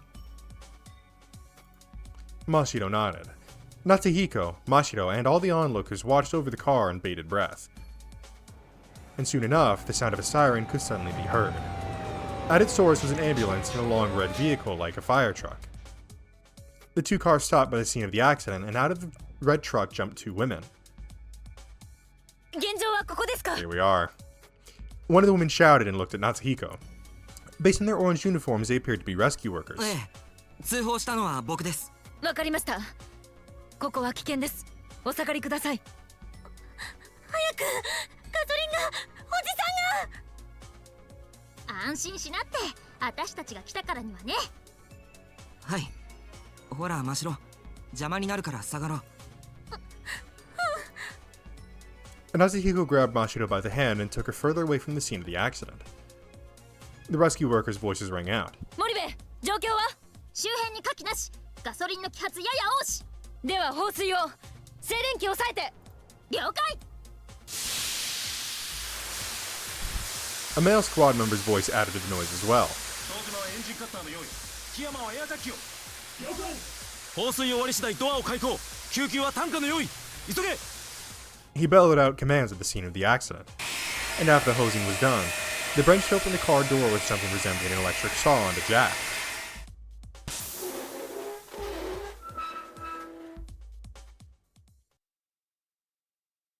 And in the blink of an eye, Ukita was rescued. はい、もう大丈夫だよ、おじさん。ありがとう。The onlookers cheered. The female squad member smiled triumphantly as she laid Ukita down on the stretcher. Mashido cheered as well as she watched the female squad member at work. それより Oops. More importantly, let's go. I'm worried about Mr. Ukita. Natsuhiko and Mashido ran up to the stretcher and the rescue squad was carrying. おじさん。大丈夫ですか？ああ、夏彦君に真白君か。Ukita got off the stretcher once he noticed two of them. あ、ちょっとダメだよ、おじさん。このまま救急車に。いや、すまないが、ちょっとだけこの子たちと話させてくれ。What are the chances, eh? The squad member hesitated for a second, but then nodded reluctantly. いいんですか？怪我が。大丈夫だよ。多少あばらが痛むが、なんとか。よかった。心配しましたよ。それよりも、さっきのテレパシーは夏彦君。Yup. ええ、おそらく。Well, I mean, I think it's pretty safe to say that we, at the very least, when we can use our telepathy, we have the most effective telepathy in the city, right? Because I mean, we had an S tier like, what do you say? But our aptitude, there it is. The aptitude was S tier, which Anna has said she's never seen it before. Now, granted, Anna is supposedly only been there for like a handful of months, but you know, still, point still stands at supposedly Natsuhiko's probably has the potential to be one of the best telepathy users there is. Although I guess like, well, no, because she said like you have a certain level aptitude and the aptitude doesn't change over time. So if you have like a shitty aptitude, you're never gonna get better at it, I guess, or at least in theory. Ukita fell silent for a moment and then gazed at Natsuhiko before continuing.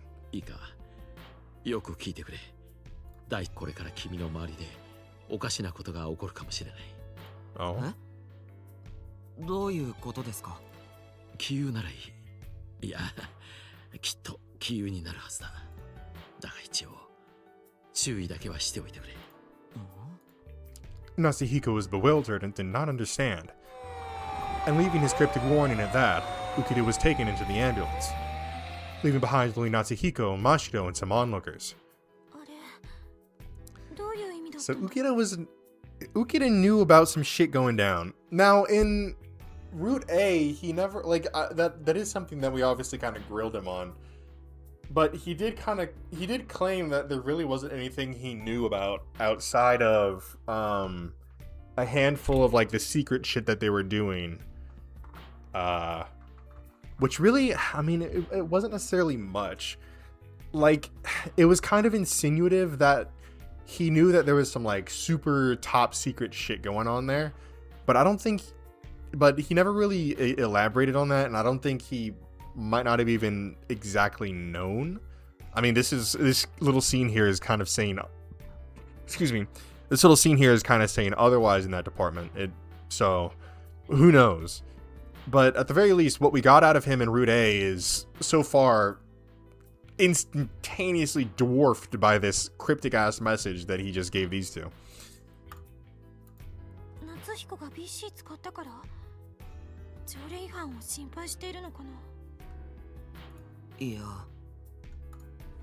He had a feeling that wasn't quite it, but he didn't have any idea as to what it could have been. And at that moment, someone caught his sight out of the corner of his eye.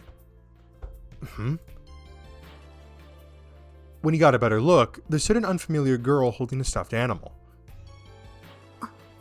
Oh, hello, Salu. She was standing among the dispersing onlookers from a distance, looking directly in Natsuhiko's way. Is she looking at the accident? No, at me? The girl seemed to be wearing the same Rokime Academy high school uniform as Natsuhiko and Mashiro, but who is that? Have I ever seen a blonde girl like that at school? Her piercing eyes seemed to conflict with her completely disinterested expression. 真白 Feeling something of unrest from the girl, Natsuhiko stepped up between her and Mashiro, and with a defiant posture, he glared back at the girl. But eventually, the girl looked away and left. 真白大丈夫か Interesting. 何が？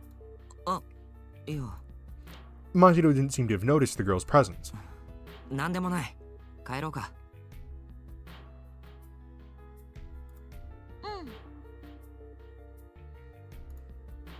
And with that exchange, the two of them left.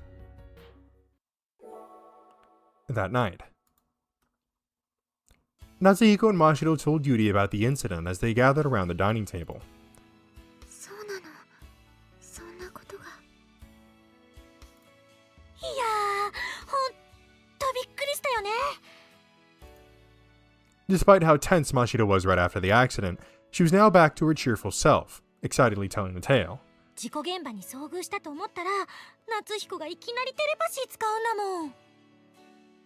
いっぺんに2つもビッグイベントが起きてさ、さすがの私もオロオロしちゃったよ。テレパシー？ああなんかあの時は使えちゃったんだよその時だけ？もう使えないの？そうみたい。火事場のバカ力ってやつだったのかな。 After Natsuhiko had seemingly gained the ability of telepathy, he tried to use it again on Mashiro on the way back. But Natsuhiko was unable to send even the feeblest of messages, much less reproduce the large-scale telepathy he'd used back there.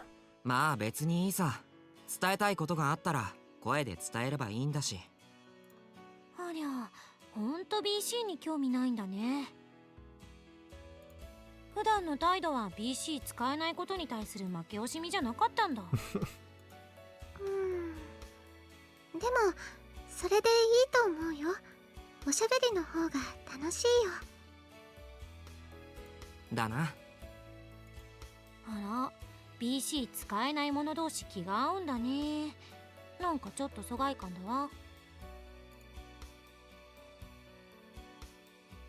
Just as Mashiro implied, Yuri was completely incapable of using BC as well. She had rank C aptitude, but hadn't practiced that much at all. Yuri didn't seem to like BC all that much either, so Natsuhiko quickly tried to change the subject. しかしおかしな一日だったなこの街で自動車事故なんてまず起きないのにだね。それにしてもどうしておじさん事故なんか。さあね ADS がシステムエラーでも起こしたんじゃないか Rokame City was the first city in the nation to adopt trial runs of ADS, that is, automatic driving systems. Cars inside the city were all equipped with that system. You just entered a desired address, and your car safely took you to your destination. でも ADS の故障なんてめったに起きないでしょ。事故率は人が運転する時のわずか 4% だって話じゃん。 Maybe they were trying to kill Ukita for whatever reason. とはいえ 0% じゃないだろやっぱり全 But て then, コンピューター but then 任せ again, っ it て kind of is like, 完璧では well, ない if they were んだよ trying to kill Ukita, he clearly knew something. But as Route A would suggest, he didn't fucking know jack all, and he was a useless sack of shit. The only thing that he helped us with was show us how to turn on the goddamn waters system for the sprinklers. Despite data suggesting automatic driving to be safer than human operation, there was still something about it that seemed unreliable, and when Yuri heard this discussion, she muttered in a trembling voice. お外、やっぱり怖いね。Natsuhiko twitched at her statement, but without revealing so much as a hint of that gut reaction, he smiled at Yuri and reassured her. 大丈夫だよ。ユーリが気にすることじゃないって。Okay, so she's scared of going outside, it seems like. 家でのんびりしてれば危険な目に遭うことなんかないから。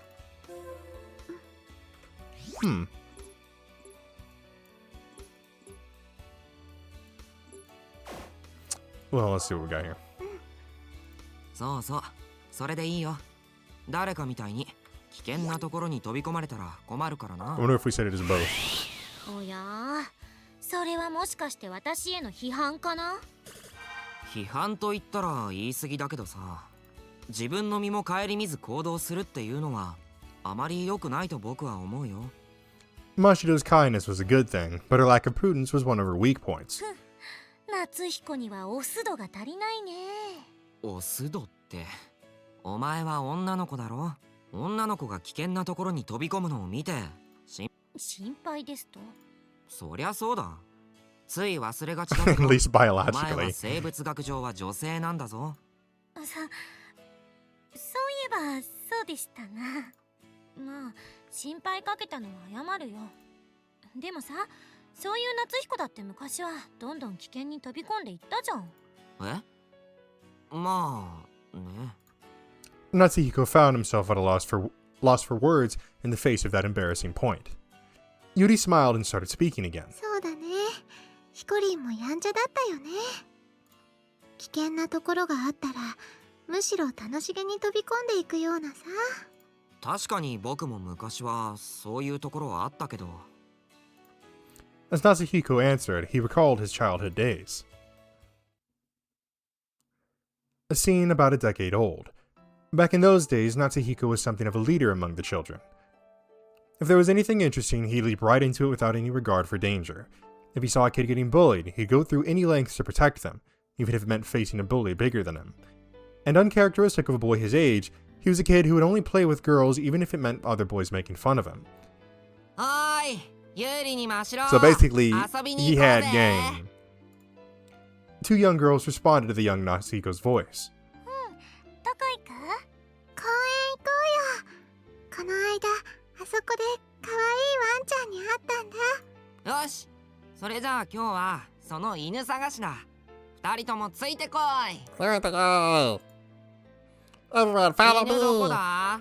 犬。いたら返事しろ。ヒコリン、 His voice is お really annoying, 返 I'm 事 not で gonna lie き to る you. わけないよ。It's really nasally. よーし、それじゃあ夏彦、どっちが先に見つけられるか勝負しない？おう、それじゃあ負けた方が勝った方の言うこと聞くのな。もうすぐにそうやって勝負するんだから。 Brat boss Natsuhiko and tomboy Mashido had something of a boyish rivalry. Since they were both always lived in the same neighborhood in Rokame City, they were already acquaintances before they could remember. And once Yuri moved in, the three of them quickly became friends. They had many friends, but they most enjoyed playing with just the three of them. They would go on faraway tests of courage. 怖いよ。大丈夫だよ、ユリ。私がついてるから。まあしろ、声震えてるぞ。Or practice BC together.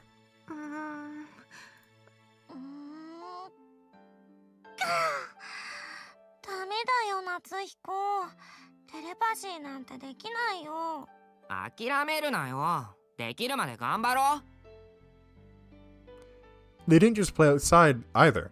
They'd also visit each other's houses. お邪魔します。はあ、夏彦のうち広い。ねえねえ、何して遊ぼうか。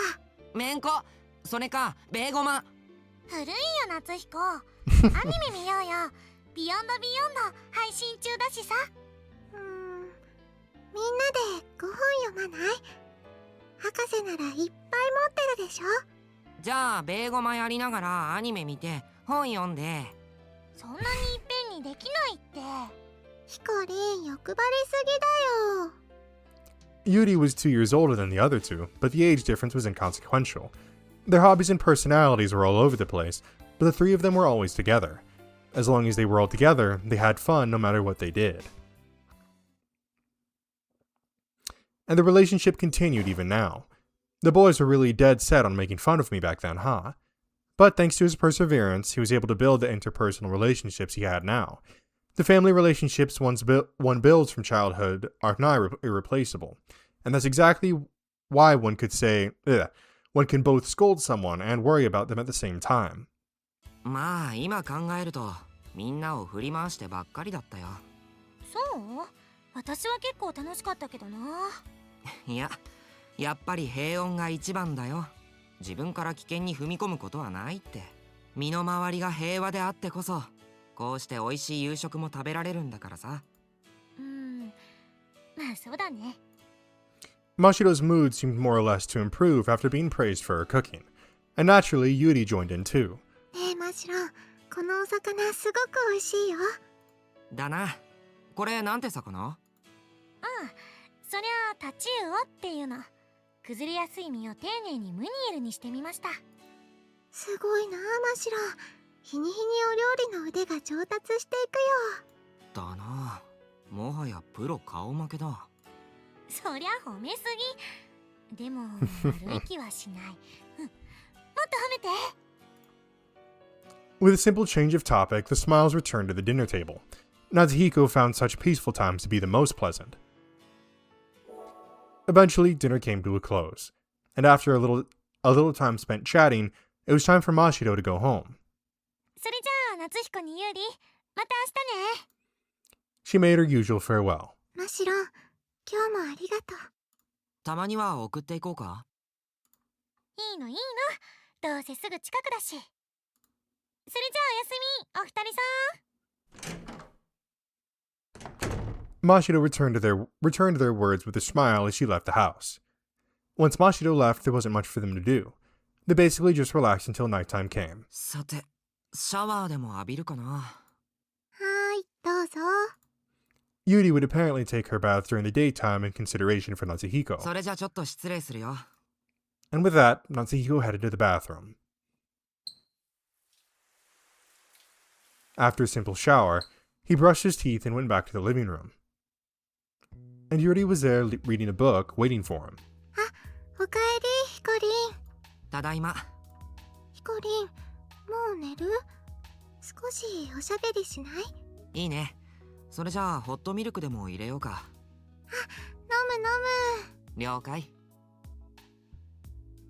Natsuhiko answered affirmatively and headed to the kitchen. Both Natsuhiko and Yuri loved hot milk. Natsuhiko warmed up hot milk for two and returned to the living room. はい、どうぞ。ありがとう。Natsuhiko and Yuri sat on the sofa surrounding the table. ユーリ、今日はどういう風に過ごしたんだい？少し編み物をしたよ。Excuse me. Now that she mentioned it, Natsuhiko remembered that Yuri had started knitting this summer. To make presents for Natsuhiko and Mashiro, apparently. ああ、進みはどうだい？どうかな。冬までにできればいいけど。それじゃ楽しみにしておこうかな。期待に添えるように頑張るよ。Yuri smiled upon hearing Natsuhiko's reply. Natsuhiko enjoyed spending time having a quiet conversation with Yuri after Mashiro went home. それとね、今日は2冊本を読んで、さっき3冊目に突入したところだよ。へえ、どんな本？1冊目はね、南米の作家さんの本で、ある一族の隆盛から滅亡までを描いた幻想的な物語。2冊目はね、夢をテーマにした連作だよ。なるほどね。どっちも夢とか幻想ってのがキーワードか。それと孤独と約束かな。Yuri was quite the bookworm. She wasn't picky about genres either. She made sure to read at least one book a day, regardless of genre. Damn! That's a lot of fucking reading. And at the end of the day, she'd give Natsuhiko her ち impressions. なみにこんな素敵なセリフがあったよ。天から落ちた星のかけらを私のお墓に置いてくれますか。そうして100年お墓のそばで待っててくれますか。と会いに来ますから。むちゃくちゃ言うな。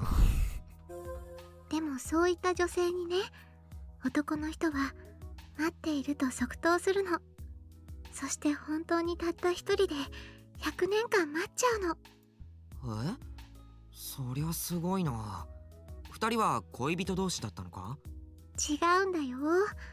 ただ Hey, 約 bro. 束をしたってだけの相手。 100 years, not even for a lover, just for like, yeah, sure, I'll do that.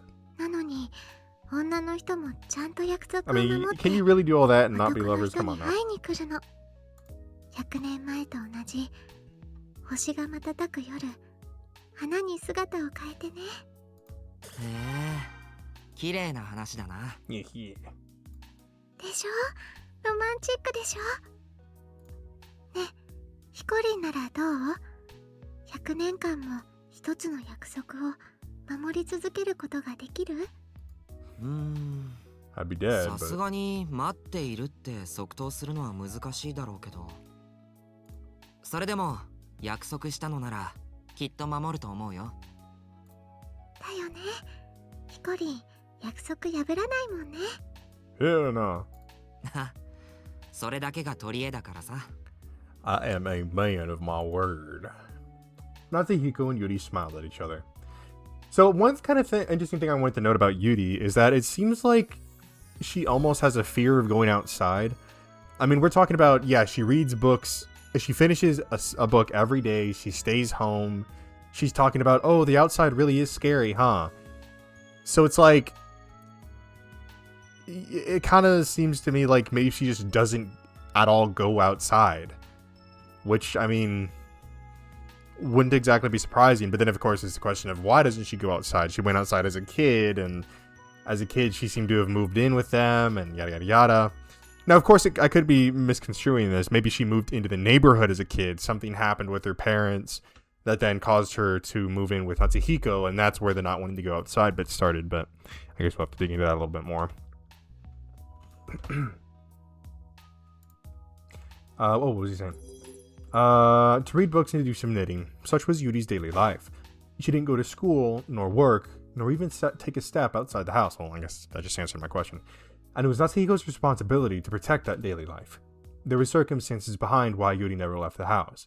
It all revolved around a certain incident that occurred 9 years ago. And here we go, I guess. Well, there we go. There's my fucking answers being... my questions being answered. Back in those days, Yuri was still a laid-back girl, but she was far more active. Natsuhiko would take Yuri and Mashito along on exploration adventures to various places. But one day, as a result of his own actions, Natsuhiko exposed Yuri to a life-and-death situation.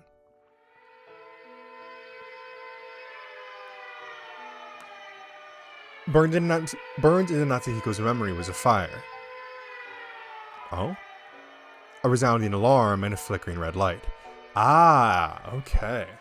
So, if you remember correctly, well, I mean, not even correctly. If you remember, this fire was actually mentioned way back when. So, in Route A, we discovered that there was previously a fire at Labo in which 2 children had, like, snuck inside and were caught up in it. I don't think it ever specified whether those 2 children died. So obviously, going under the assumption that Yui and Takashito, is that his name? I already forgot his fucking name, Jesus Christ. But under the assumption that these 2 were the children that snuck in, then that would make a lot of sense. A resounding alarm and a flickering red light. Natsuhiko and Yuri trapped. Yuri's crying voice. Just remembering gave him the chills. Natsuhiko constantly regretted his actions for these past 9 years. I must never do that again. Natsuhiko was still emotionally scarred, but Yuri's scars were probably far deeper than his. Unfortunately, her parents passed away in a traffic accident, leaving her without a single relative. Natsuhiko's mother took custody of Yuri out of compassion, but by that time, the repeated tragedies had already taken their toll on the young girl's heart. Ever since that day, Yuri was extremely afraid of going outside and shut herself up in the house.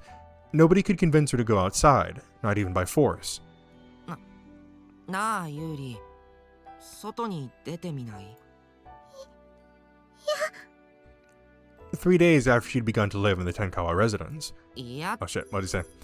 Oh, we missed. Oh, here we go. Natsuhiko steeled himself and tried to talk her out of the concern that she'd never leave the house. What do you mean no? You have to go outside sometime, don't you?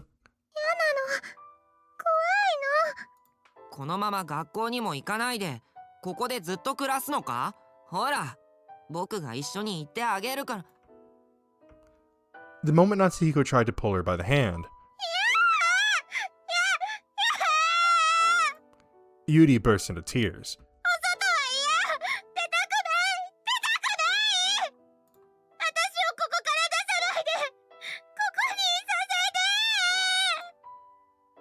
Yuri cowered in fear as she cried.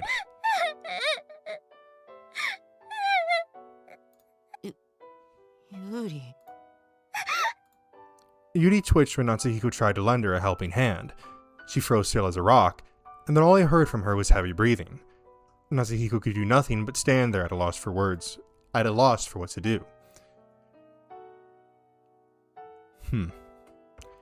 Day after day after day, nothing changed. She would cry, she would suffer migraines, she'd have difficulty breathing. Her fear of the outside was so strong that it resulted in physiological issues. A year later, Natsuhiko gave up trying to make Yuri go outside entirely. He was afraid. After he'd break Yuri's heart. Afraid he'd break Yuri's heart. And without Yuri ever going outside again, 8 more years passed. PTSD, huh? Post-traumatic stress disorder. A psychological condition stemming from extreme situations like life and death experiences. Yuri still suffered from PTSD today. Her symptoms included flashbacks or nightmares about her past experience. She tended to avoid the things that served as a source of her trauma. A panic disorder also accompanied the symptoms. It was classic PTSD. I changed her. Yuri merely living a quiet life within these walls without ever leaving the house. It hurt Natsuhiko's heart to think about her situation, but Yuri was keenly aware that it distressed him, and so she would always look at him with a compassionate look on her face. どうしたの？ヒコリン。急に黙って。また昔のことを考えてるの？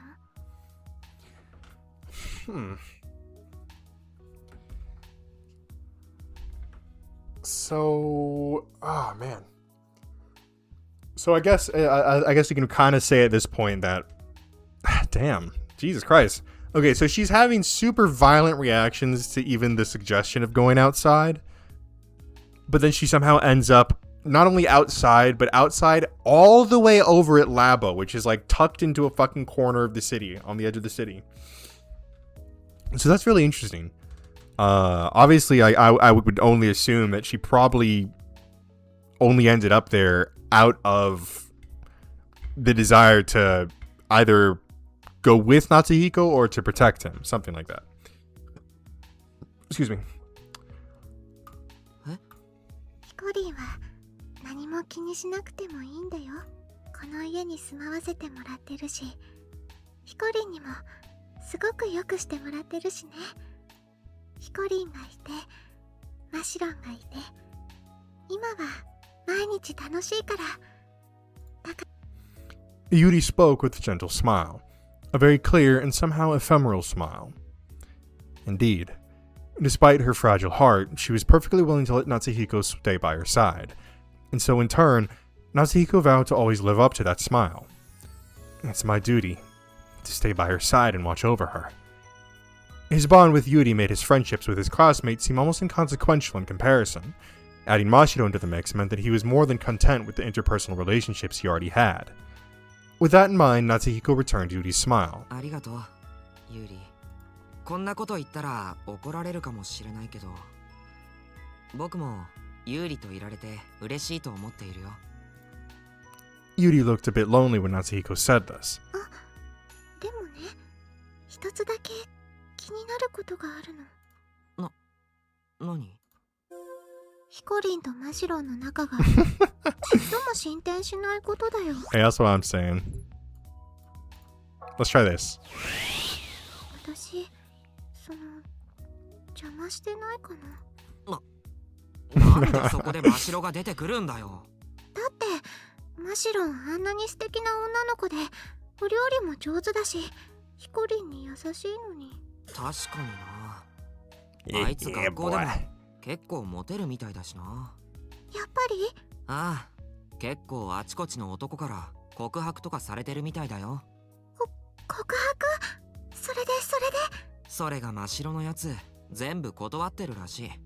なんでって聞くと、今は男子とか恋とか興味ないよ、そういうのは漫 I 画 get とアニ enough メ of で that 十 in 分 manga and anime. だって。 So real, she's で me. もヒコリンとは仲良しじゃない。真っ白曰く、夏彦は付き合い長すぎて異性として見れない、恋愛対象外とのことだよ。 Come on, let's get a childhood friend dub in there. We don't have enough of those. 僕も同感だ。 Not even Natsuhiko could deny that Mashiro was a charming girl.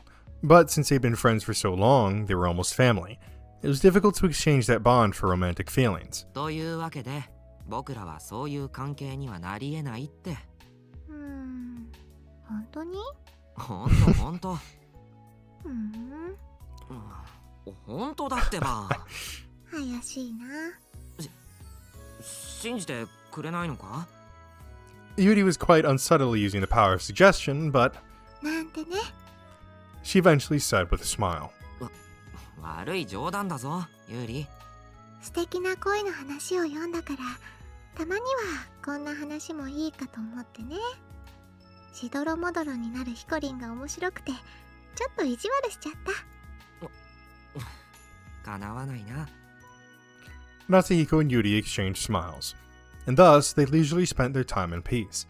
The room was filled with not love, not friendship, but absolute peace of mind transcending either. And after a little bit, they talked about Yuri's third book of the day, and before they knew it, it was already late at night. もうこんな時間か。 Before Natsuhiko realized it, Yuri's sleepy eyes were drooping too. そろそろ寝ようか、ユーリ。そうだね。 Yuri said as she stood up. 今日はいろいろなことがあったね。ああ、明日は何事もない一日であればいいな。 Natsuhiko mused as he carried the cup to the kitchen and dumped Yuri's milk into the sink. それじゃあおやすみ、ユーリ。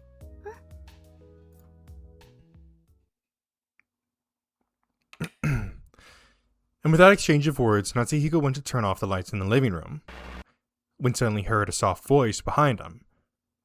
See, whenever that little glitch happens, this, like the text box changes over here. ねえ、ヒコリン。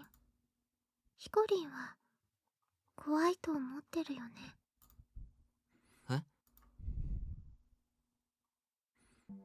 Natsuhiko jumped back and looked at Yuri. 怖いって。 Why are you being a freaky bitch, Yuri? 今の穏やかな生活を失うこと、繰り返しの日々が繰り返しじゃなくなることだよ。 Yuri's silhouette rose out of the darkness. 穏やかに暮らしているのは何か行動することで予想もしないことが起きるのが怖い。自分だけなら大丈夫でも他人を巻き込むのが怖くて。 Yuri's tone of voice was different from usual. What's going on? Yuri's panic disorder had been triggered many times in the past before, but it's always been limited to when someone had tried to take her outside. But this is different. He wasn't trying to take her outside, and she didn't seem to be having a panic attack. Yuri continued in spite of Natsuhiko's confusion. でもヒコリンはもうあの頃のような子供じゃないんだよ。悲しみを乗り越えられる強さを手に入れてるのかもしれないのに。ユーリ、何を言ってるんだ？ Yuri was lit by the moonlight shining through the window, but the light was indistinct, leaving her expression ambiguous. これからヒコリンの身にはいろんな出来事が起こると思う。楽しいことも辛いことも勇気なくしては乗り越えられないことも。だけどきっとそのどれもが避けちゃいけないことなんだよ。 Yuri's prediction became gradually more ominous, which disturbed Natsuhiko. ユーリ、もしかしてもう半分寝てるのか？寝ぼけてるんだろ？そんな当たり前の答えだと思う。だっていつもならもう寝てる時間。何時？ To answer her question, Natsuhiko took one look at his watch. And his eyes popped. His watch had broken before he'd realized it. The hands were frozen in the same way they were this morning. そんな。どうして？ Natsuhiko stared through the darkness at the dial in disbelief. The watch read 9:16, 6:19. Early morning 6 days from today. Oh.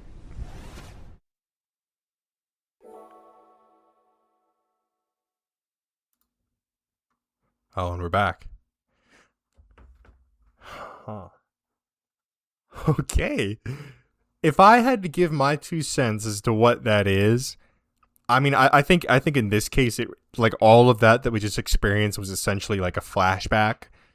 And so those little breaks in reality were kind of there to give you a bit of a sense of his emotional state right now.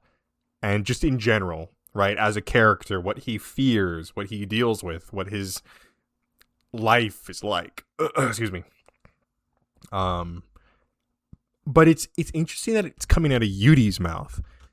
Because keep in mind, Yuri is a major character in this game that in Route A we barely really got anything out of.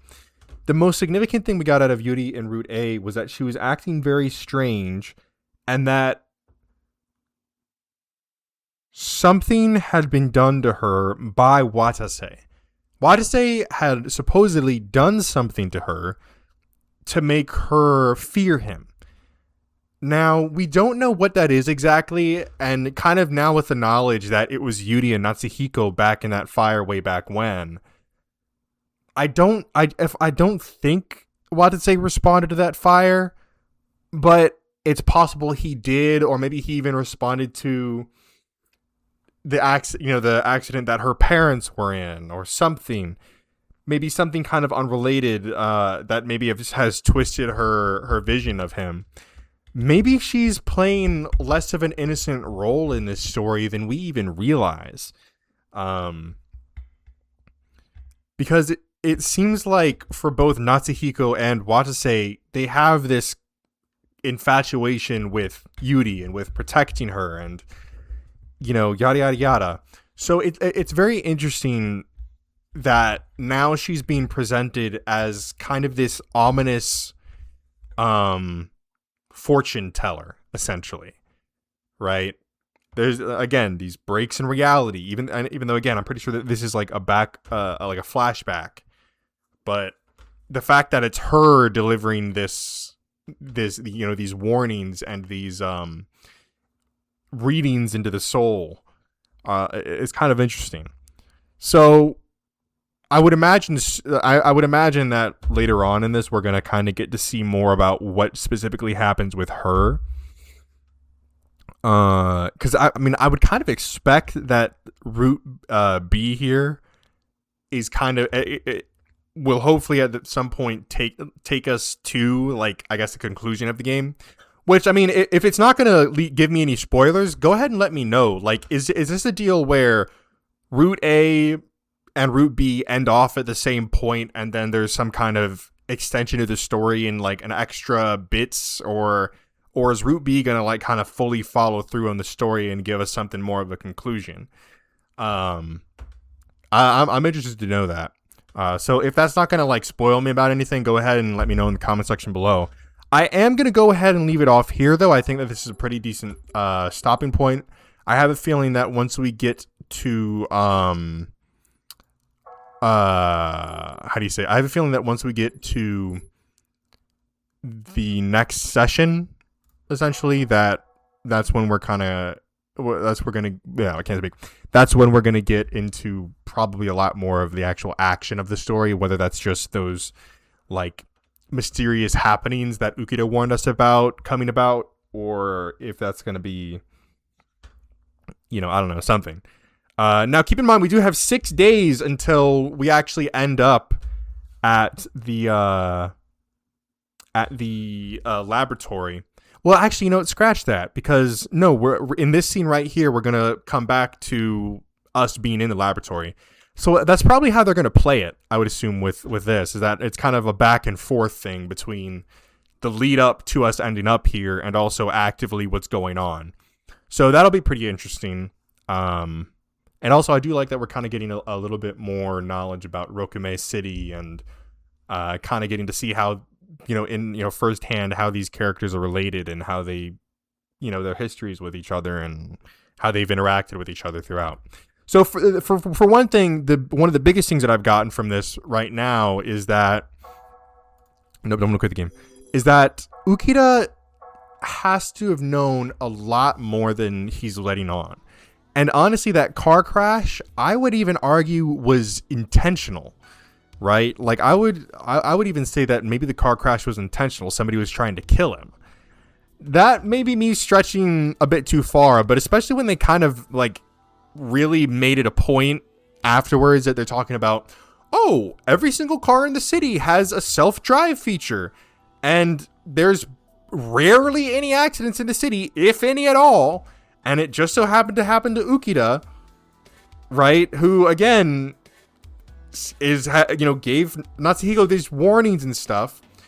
And that's another thing to bring up. So not only is this mystery of what does Ukita know, what is his role actually is in the laboratory, but also what's this with Natsuhiko? I think, again, like I said, I think it's pretty safe to say that his aptitude is S rank, which seems to be exceptionally rare. And then Ukita made it a point to warn specifically Natsuhiko that, like, hey, be aware, weird stuff is going to start happening around you, and just be alert, right? Like, stay safe. So it's like, why would he warn him about that? We're going to see, obviously, but what kind of bad stuff is going to happen? Is it going to be like, oh, you're going to notice people will start following you. Oh, you're going to notice strange things happening that try and harm you. Is this, again, this brings me back to my question of, is this an organization that is for some reason going after, like, is he being targeted? Is he inadvertently getting swept up in all the trouble? Is it because his mom works at the laboratory? Like there's clearly a huge overarching plot here that we haven't even scratched the surface of, and that I would even argue Route A didn't even scratch the surface of. I think I would even say Route A barely even introduced us to it, and now with Route B, we're kind of starting to scratch the surface, and hopefully we'll really get deep into it.